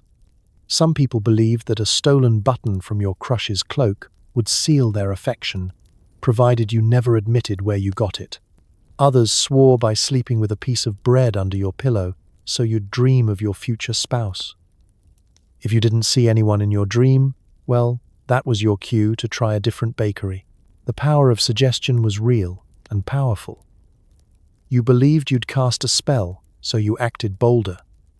You wore your lucky charm, so you smiled more at your crush. Before long, you felt luckier, braver, and maybe even a little more attractive. Did it actually change anything? Hard to say. But in a village where everyone knew everyone else's business, even a tiny bit of confidence could start a rumor, spark a glance, or encourage a bashful admirer to finally say hello. But it wasn't all innocent fun. Sometimes, the faith in charms and spells went a bit too far. People would trust a rhyme to cure heartbreak, or, occasionally, to seek revenge. One person's attraction spell was another's hex, and medieval feuds over love charms could last longer than some royal dynasties. Superstitions could drive people to act strangely, avoid each other, or blame mysterious forces when relationships soured. And, inevitably, a few would still sneak in something a bit more tangible. A sip of questionable brew. A pinch of herb, just to help things along. The results? Sometimes romance, sometimes rashes, sometimes the start of a new village legend about the dangers of mixing rhyme with rosemary. In the end, spells and charms were a form of medieval self-help. Hopeful, homemade, and only slightly hazardous. They let people dream, try their luck, and believe in a world where anything could happen if you whispered the right words or wore the right ribbon. Sometimes, that faith was all you needed. Other times, well, it made for a great story at the next gathering. So next time you see someone wearing a lucky charm or talking to their houseplants, remember, there's a long tradition of believing a little magic can help with matters of the heart. In medieval times, suggestion was half the spell, and confidence was the closest thing to real love potion you could brew. Today, we know what happens when you mix foxglove and red wine. You get a memorable ambulance ride. Back then, it was considered experimental romance. Spoiler, medieval science was not on your side. In the Middle Ages, science was mostly a mixture of hope, habit, and whatever advice your neighbor's cousin swore by after a particularly eventful hayride. There were no double-blind studies, no peer reviews, just a lot of trial, error, and questionable logic. The word alchemy got tossed around a lot, but mostly it meant tossing random ingredients into a cauldron and praying you didn't invent a new type of rash. People genuinely believed they were operating on the cutting edge of medical innovation. Medieval scholars scribbled long lists of substances that arouse affection or spark desire. The more exotic the ingredient, the more likely someone would try to eat, drink, or rub it on their bare skin. Foxglove, belladonna, nightshade, even mercury and lead. If it was rare, dangerous, or made you see colors, someone claimed it could make you irresistible. Of course, there was a reason so many of these cures went wrong. Nobody understood chemistry, biology, or the concept of a safe dosage. For every love potion that made your heart flutter, there were 10 that just stopped your heart completely. And yet, rather than learn from experience, people doubled down. If a small amount of a certain root made you feel tingly, clearly a fistful would have your beloved leaping into your arms. Spoiler, what actually happened was a lot less romantic and a lot more medical emergency. And don't even ask about aphrodisiacs. The science behind medieval aphrodisiacs was essentially just word of mouth, spiced with wishful thinking. Oysters, for example, were prized as romantic powerhouses, not because of any proven effect, but because they were rare and looked kind of funny. Other ingredients got their reputation by association. Mandrake roots resembled tiny people, so obviously they could make people fall in love. Like attracts like, as medieval logic went, which is why so many potions included animal bits, random minerals, and plants that just happened to look vaguely rude. The best part? Results were unpredictable. Sometimes the potion actually made someone feel a bit more daring, because it was mostly wine. Sometimes it left the recipient woozy, confused, or, if you were especially unlucky, temporarily blind. At this point, medieval science shifted gears from experimental romance to experimental triage. The local healer would step in with their own blend of herbs and hope, and if things turned out well, everyone declared the potion a success. If not, it was simply chalked up to fate, bad timing, or a lesson about trusting foreign science. Let's not forget the placebo effect.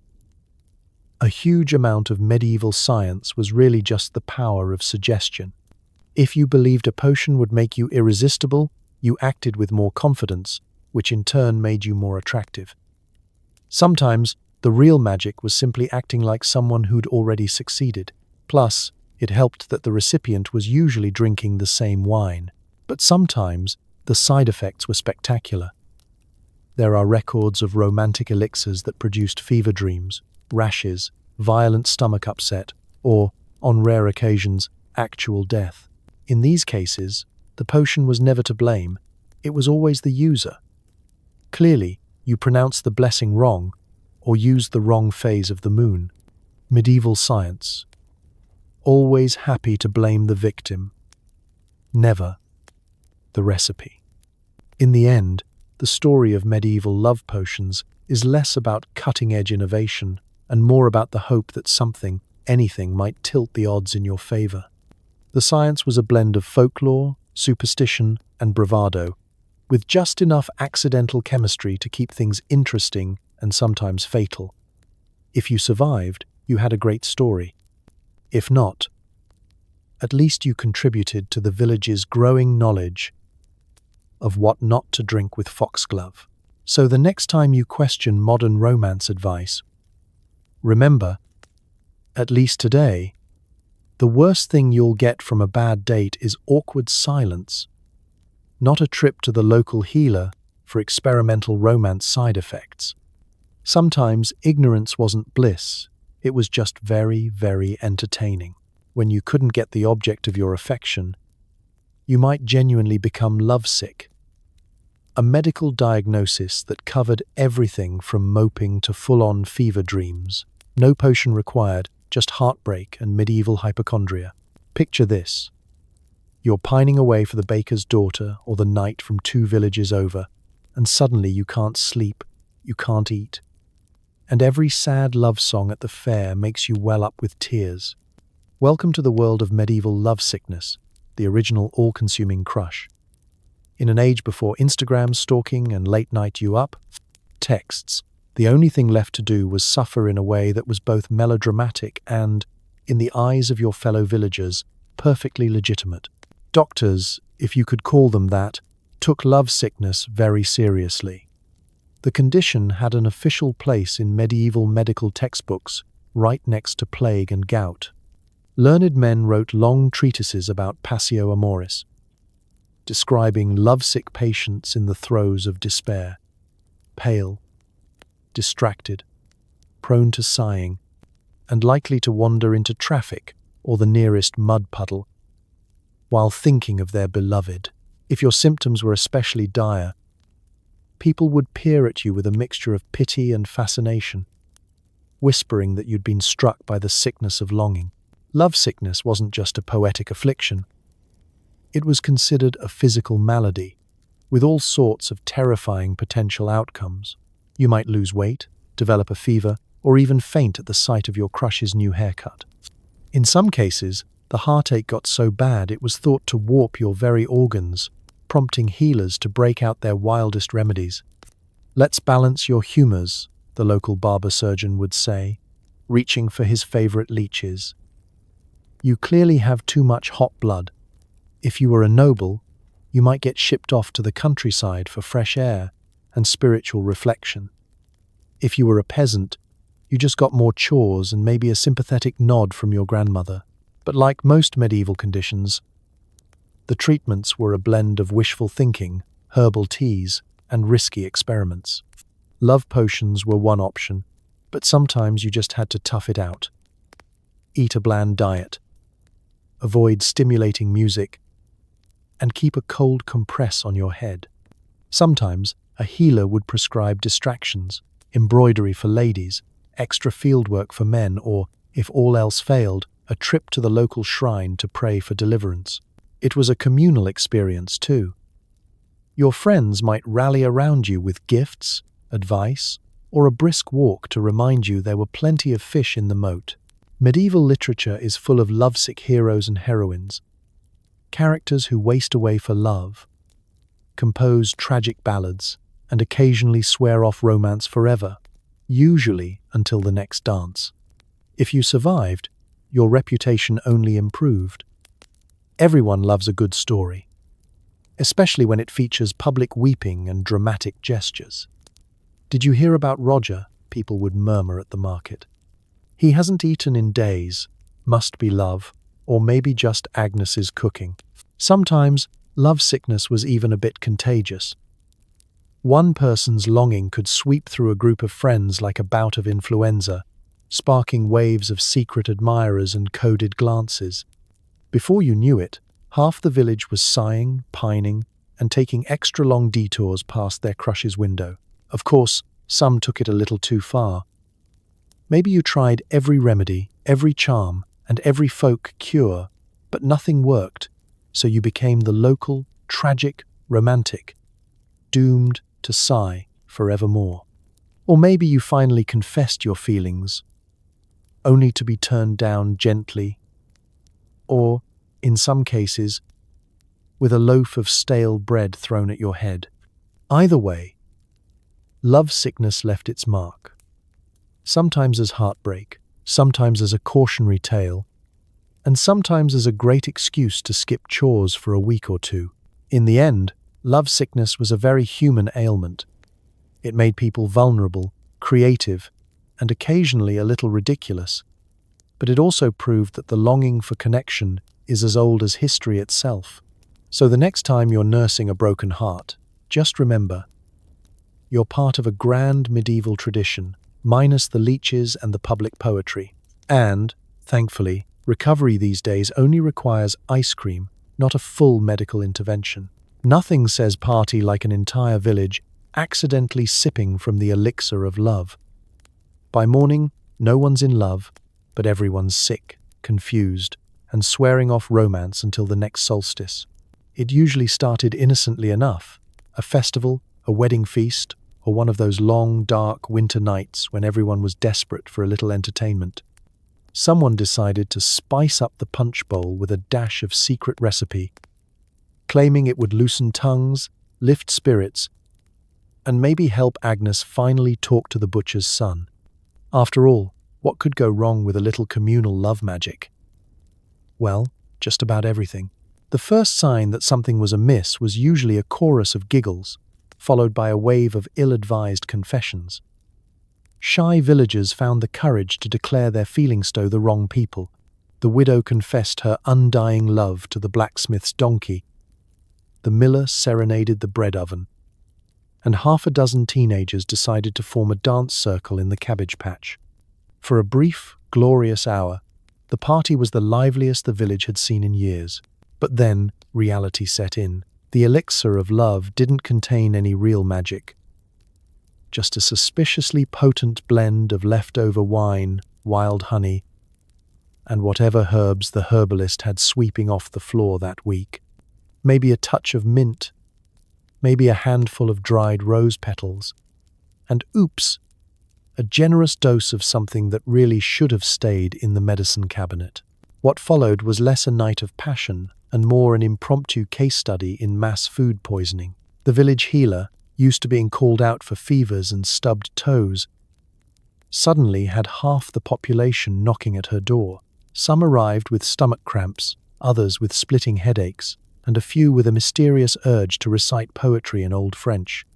She lined everyone up in the main square, handed out her strongest tea, and quietly wondered why no one ever got this excited over her digestive elixir.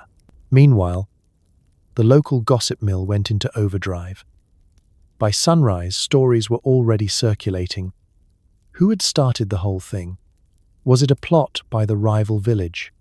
Did someone do it on purpose just to see if the baker would finally stop flirting with his own reflection?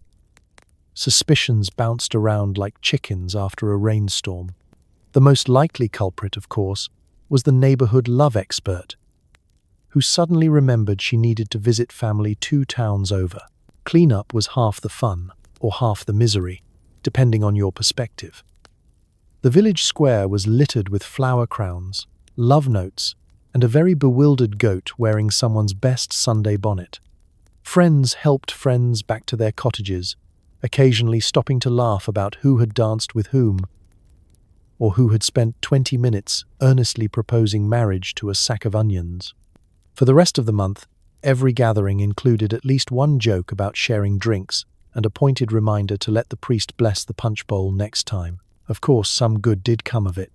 2 or 3 couples emerged from the ordeal with new feelings, or at least shared embarrassment, and one particularly poetic sheep gained minor celebrity status for its starring role in a love triangle.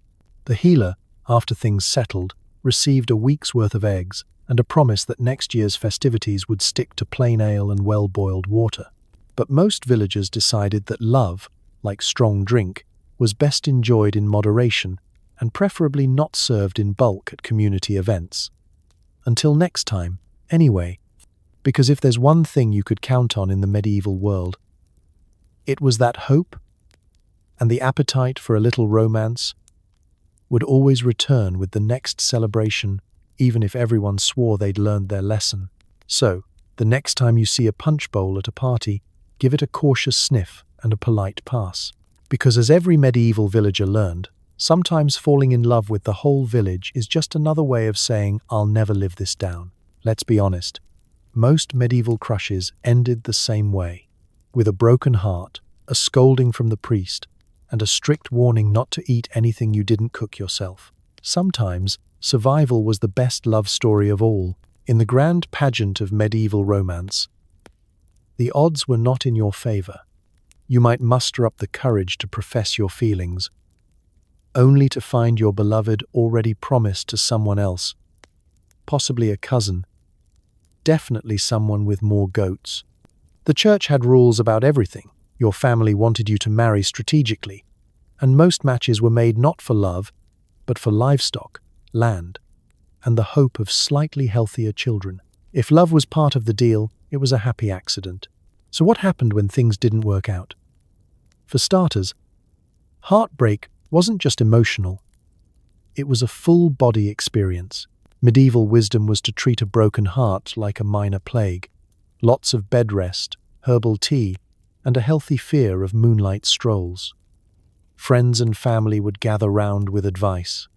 It wasn't meant to be, they'd say. There are plenty of fish in the river. Never mind that half of those fish were eels, and the river was also where everyone dumped their chamber pots. If your heartbreak was particularly dramatic, you might become the subject of gossip.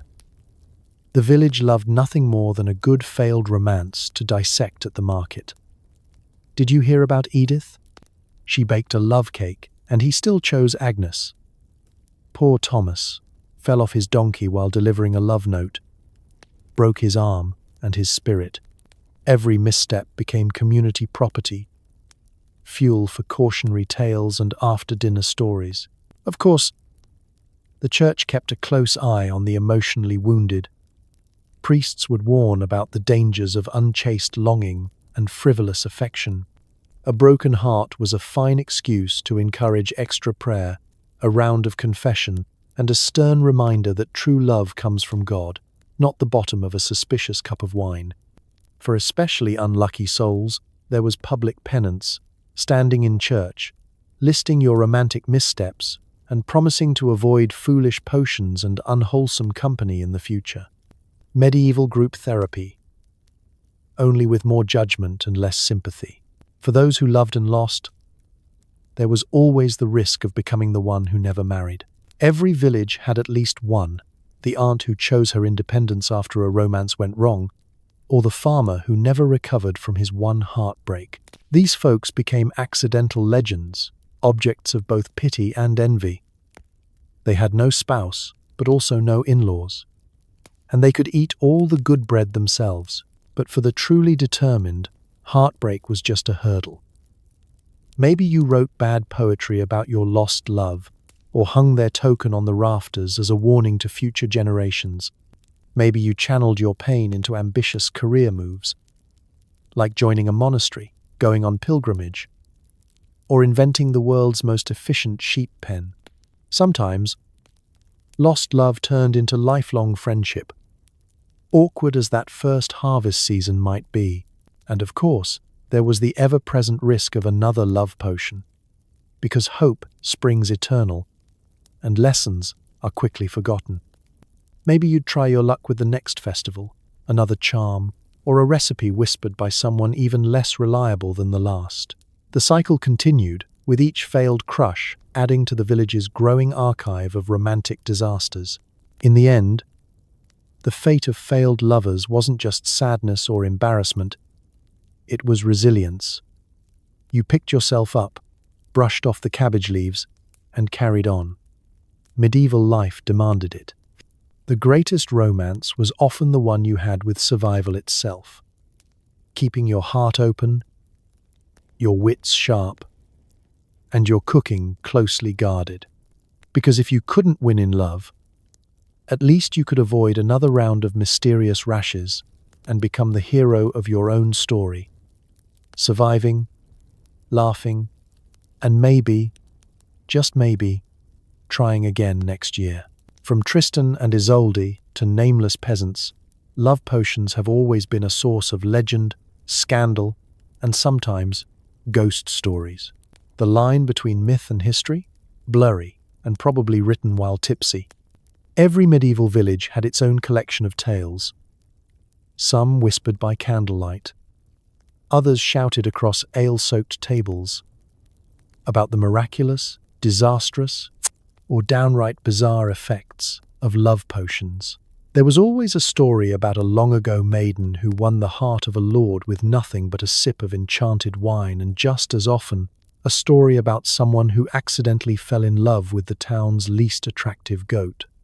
These tales were passed down and embellished, with every retelling adding a new twist, sometimes a magical talking frog, sometimes a potion so potent it caused a mass wedding in the churchyard. The most famous of all potion legends was the tragic romance of Tristan and Isolde. In their story, a powerful love potion, meant for someone else, was accidentally drunk by the doomed couple. Suddenly they were bound together by irresistible longing, regardless of the deadly consequences. Their story was repeated everywhere, from royal courts to peasant shacks, sometimes as a warning, sometimes as wish fulfillment. If a love potion could ignite such passion in legends, maybe it could work for you too. Or maybe, as many suspected, it would just get you into trouble. Other myths were more mischievous. There were tales of love potions, so strong they made whole villages fall for the wrong person. Young men serenading chickens, old widows proposing to passing merchants, and an unlucky cowherd who claimed to have married a willow tree after a particularly wild harvest festival. These stories became part of local identity, a way to laugh at the collective folly of falling for magic, or for each other. When things went wrong, at least you had company. Some legends veered into the supernatural. In the far corners of Europe, people told stories of witches and spirits who brewed love potions by moonlight. A traveler might be warned to avoid the old woman by the crossroads, lest she slip a charm into his stew and make him fall hopelessly for the next person he saw, even if it was his own reflection in a puddle. Ghost stories flourished too. Beware the shade of the pining lover, villagers would whisper, who drank the wrong potion and now wanders the earth, eternally searching for the one who got away. Of course, not all potion stories ended in disaster. Some were about unlikely matches that worked out, or about a shy peasant who found the courage to woo the miller's daughter. thanks to nothing more than a cup of sweetened ale and a little hope. These tales inspired as much as they warned, suggesting that magic, or at least a little belief in something outside yourself, could still tip the scales in your favor. And through it all, the lines between fact and fiction blurred beautifully. Was there really a potion behind that surprise wedding last autumn? Or was it just strong cider and strong feelings? Did the blacksmith's son really dance with a fairy queen? Or had he simply misunderstood the effects of a romance cordial after one too many mugs? The best stories, after all, were the ones with just enough truth to keep everyone guessing. In the end, the myths endured because they spoke to universal truths: the unpredictability of love, the dangers of desperation, and the hope that, with the right words or the right brew, anyone could win a happy ending, or at least a good story for the next feast. For every warning about potions gone wrong, there was a wink, a nudge, and a quiet question. But what if it works this time? So, as you tuck yourself in tonight, remember that love potions are as much about storytelling as science. Every legend, every ghost story, every scandalous tale is a little reminder that humans have always been wild enough to risk it all for love, even if it means waking up with a headache, a reputation, or, in rare cases, a marriage certificate signed by a goat. Tonight, as you tuck in, give thanks for dating apps, awkward small talk, and chocolates that are at least guaranteed to be non-lethal. If you ever feel unlucky in love, just remember, at least your worst date won't end in trial by inquisition. It's easy to take modern romance for granted. Yes, there are ghostings, bad text exchanges, and the occasional date that feels like an endurance test, but consider what you're not dealing with: suspicious beverages, accidental poisonings, or relatives gathering around to help you by picking out the right toad. The most dangerous thing you're likely to encounter on a night out is the bill at a sushi place, or someone's unfiltered opinion about your favorite band, not a love charm that doubles as a laxative. In the past, the path to romance was basically a medieval obstacle course. Imagine inviting someone over and having to clarify that the dinner wine definitely doesn't contain mandrake, and the pie was not baked under a waning moon for extra effect. If things went well, great, you got a dance at the next village feast. If things went sideways, you might end up at the healer's hut, the priest's confessional, or, if you really messed up, tied to the stocks with a sign reading, "Asked too many questions about that potion." Modern dating comes with conveniences medieval people could only dream of. Want to flirt?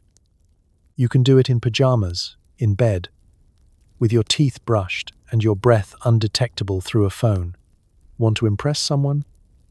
Send a meme, not a suspicious cake that's half moss and half desperation. You can Google symptoms if you start feeling strange after dinner, instead of consulting the local wise woman, who might recommend either sage tea or a brisk exorcism. And if things don't work out, there's a lot less public shaming involved. In the Middle Ages, your heartbreak was everyone's business. It became village gossip, sermon material, and sometimes even the inspiration for folk songs that you'd rather forget. Now, at worst, you get a supportive group chat, some ice cream, and a few days of dodging their Instagram stories. Another bonus: no one is going to accuse you of witchcraft for being too successful in love, or too unlucky, for that matter. Medieval love stories were a public spectacle, and a little too much enthusiasm for herbal teas could get you in real trouble. If you accidentally charmed 3 people at once, it was less main character energy and more see you at the next heresy trial. Today, the worst that might happen is an awkward love triangle and a lot of messages left unread. And let's not forget the simple safety of modern treats. Chocolates are just chocolate. Wine is just wine. The most magical thing you'll probably experience is a well-timed double text, or the mystery of why someone still uses a flip phone. If someone brings you a homemade potion, it's probably kombucha, and not a bid for your eternal devotion or your immediate hospitalization. So the next time you cringe at a bad date or a weird chat-up line, remember, you live in a world where love is a little less risky and a lot less likely to end in smallpox, public humiliation, or sudden hallucinations. The stakes are lower, the odds are better, and you're free to fall in love, or out of it, as many times as you want, with only your dignity and maybe a group text to answer to. In the end, romance will always have its risks. But compared to medieval matchmaking, swiping right is basically a miracle. Sleep well and be grateful. Your love life is a lot safer and way less likely to involve angry villagers or goat-related mishaps. Before Instagram DMs, you had the town gossip, equal parts relationship coach, amateur detective, and walking Twitter thread. If you bought so much as a sprig of love herb, Ethel 3 doors down would know before you reached the apothecary's door. Medieval romance wasn't just dangerous because of ingredients. It was dangerous because everyone knew your business, and no one could keep a secret. It's hard to overstate the power of the local gossip in the Middle Ages. Forget encrypted chats or privacy settings. If you had a crush, the entire village was going to know before your beloved did. The network of mothers, grandmothers, and busybodies formed an unstoppable communication web, always tuned to the frequency of who likes whom. Ethel, Gladys, and old Tom by the well could spread a rumor faster than wildfire, especially if it involved a love potion, an unexpected bouquet, or a suspiciously early morning visit to the herbalist. The moment you so much as hesitated in front of the apothecary's window, it was game on. Eyes peeked out from behind shutters. A child ran home to tell his mother, you were up to something. The baker, wiping flour from his hands, would casually ask who you were shopping for, all while mentally composing the week's juiciest headline. Did you see Edith buy rosemary on Thursday? Everyone knows rosemary is for love spells. It's the second biggest news after the mayor's missing chicken. Of course, not all gossip was malicious. Sometimes, it was more like a village-wide advice column, only with more yelling. If you wanted to know the best way to win someone's heart, you didn't ask the apothecary. You asked the women at the well, who would debate your prospects, recommend the right flowers, and warn you about the last time someone tried a little something extra in their cider. By noon, half the village would be invested in your love life, dropping hints and sly smiles. And if you were lucky, not too many snickers. But once the rumor mill started, it was almost impossible to stop. A casual stroll with a friend could become evidence of a blossoming romance. An extra loaf of bread in your basket might mean you were expecting company. If anyone so much as sneezed in your direction, Ethel would have them married off by supper, unless, of course, a more dramatic scandal emerged. And heaven help you if the potion didn't work as planned. If your guaranteed romance went sideways, your crush fell for someone else, or worse, nothing happened at all, the village would know every detail. You'd become the star of dinner-table conversations, sermon sidebars, and the market's main entertainment. Remember when Thomas tried a love potion and spent a week serenading his own sheep? It was all fun and games, until someone's reputation ended up as the punchline to a joke that would last for generations. On the bright side, the town gossip occasionally played matchmaker, nudging shy couples together or warning hopefuls off truly disastrous matches. The secret was that everyone was in on the secret. Medieval romance was as much a public project as a private hope. The embarrassment was sometimes unbearable, but the support, and the jokes, could soften the blow of a failed flirtation or a disastrous potion. Still, the ever-watchful eyes of the village meant nothing stayed hidden for long. If you were plotting an ambitious romantic scheme, you'd better expect an audience, and probably a running commentary from Gladys as she swept her stoop. Sometimes, the only way to survive was to join in on the joke, laugh at yourself, and maybe, just maybe, let Ethel tell her story. After all, in a world without privacy, your best move was to own the narrative, even if you didn't always control the plot twists. So, if you think modern dating feels exposed, remember the villagers of old. Every flirt, every secret, every sprig of suspicious rosemary was up for debate. Romance might have been dangerous, but in the end, it was also hilariously communal. Proof that no one ever really went through heartbreak alone, not when the whole village was waiting to weigh in. Breaking up in the Middle Ages wasn't as easy as blocking someone on social media. More likely, you'd get a strongly worded poem nailed to your barn, a suspicious stew left on your doorstep, and your ex's family demanding the return of a chicken. And if someone tried to win you back with a potion, things could escalate from awkward to catastrophic faster than you could say, "I don't even like parsnips." Imagine trying to end things with your medieval sweetheart. There are no discreet texts, no "let's talk over coffee," and certainly no therapist to guide you through the awkward aftermath. Instead, you've got to navigate a world where everybody knows everybody else's business, and romantic disputes are both community theatre and communal property. The first clue that a relationship is on the rocks? The entire village starts whispering before you've even worked up the nerve to say anything. A breakup in the Middle Ages was a multi-sensory experience. Your ex might try to win you back with dramatic gestures, like serenading you at dawn with a hurdy-gurdy, or carving your name into every pumpkin at the harvest festival. If they were really desperate, they'd call in reinforcements, friends, family, even the local priest. "He's a good lad," your aunt would say, "and he only smells like onions when he's nervous." If things went badly, however, expect poetic vengeance. That poem nailed to your barn door? It's the medieval equivalent of subtweeting your breakup to all 300 villagers at once. But the real danger began when herbs got involved. Suppose your ex just couldn't let go and decided the only solution was to slip you a little reunion potion. One minute you're eating a hearty bowl of stew, the next you're either professing your love to a passing pig or spending 3 days in the privy. If the potion worked, great, except now you're the talk of the town, and your ex has a lifetime supply of "I told you so." If it failed, you had a new story to share at the next festival, plus a lingering distrust of root vegetables. Property disputes were also common in the world of medieval romance.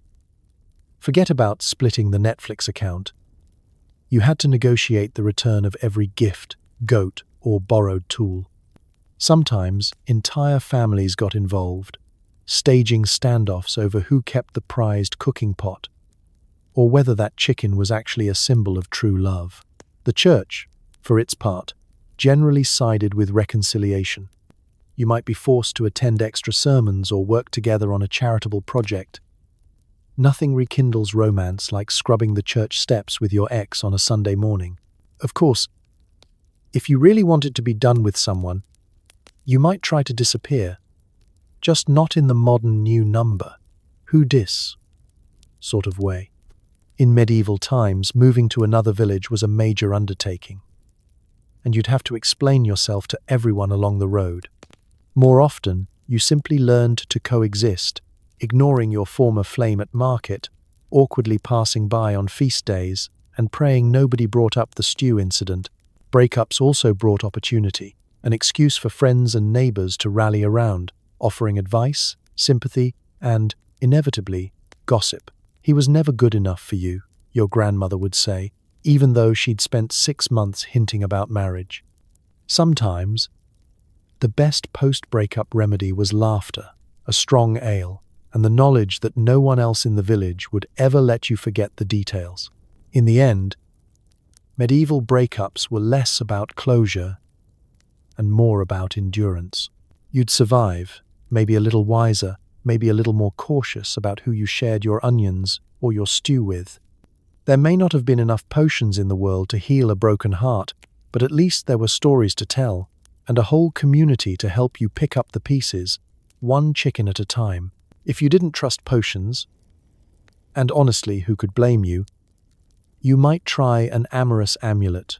Usually these were bits of bone, coins with holes, or someone's toenail, worn on a string and guaranteed to attract affection, or at least repel potential dates with good hygiene. Half talisman, half red flag. These little charms turned the search for love into a medieval arts and crafts nightmare. The idea behind Amorous amulets was simple. If swallowing weird brews could backfire so dramatically, why not just hang your hopes and a few questionable objects around your neck? Amulets didn't require risking food poisoning or a surprise visit from the village healer. Instead, all you needed was a belief in magic, a string, and the willingness to wear something that made you look like a lost member of the village, lost and found. Amulets came in every shape, size, and level of questionable taste. Love-struck villagers wore teeth, human or otherwise, animal bones, coins with mysterious holes, locks of hair, or even scraps of parchment with Latin phrases. Some wore shells, beads, or tiny bags filled with aromatic herbs, sewn shut for secrecy and to prevent sudden sneezing fits. The goal: attract the eye, win the heart, and hopefully avoid any truly awkward questions about hygiene. The science of these trinkets was about as robust as medieval dentistry. Some believed coins with holes allowed love to pass through and reach you. Others swore that a tooth from a wolf, or the neighbor's dog if you were desperate, brought passion and loyalty. Then there were the more creative options: a lizard's tail for flexibility in courtship, a piece of red thread to tie hearts together. Or, if you were feeling extra bold, someone's toenail, collected during the new moon for irresistible allure. Nothing says romance like flashing a stranger's toenail at the May Day dance. Making your own amulet was a rite of passage for the truly hopeful or hopeless. You'd sneak out to gather the right ingredients, picking wildflowers for luck, borrowing a coin from the church offering plate. Definitely a sin, but maybe worth it, too. And knotting it all together with a prayer. For extra power, some would dip the finished charm in holy water or rub it with a slice of bread. Because if it didn't bring love, at least it wouldn't attract mice. As for effectiveness, well, results varied. Sometimes, the wearer felt a boost of confidence, strutting through the village with their jangly, aromatic, and occasionally pungent jewelry. Sometimes, the only result was everyone else avoiding the area within a 5-foot radius. But even if it didn't attract true love, it made for a great story at the next festival.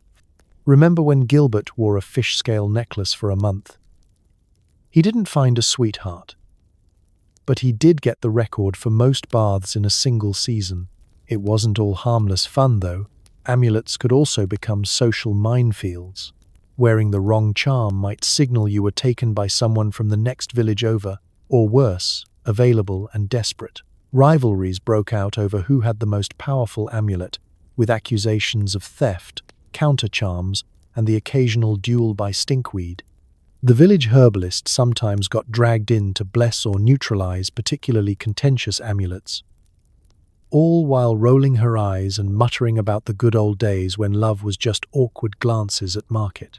Despite the madness, amorous amulets were a way to channel hope and creativity in a world that wasn't always kind to dreamers.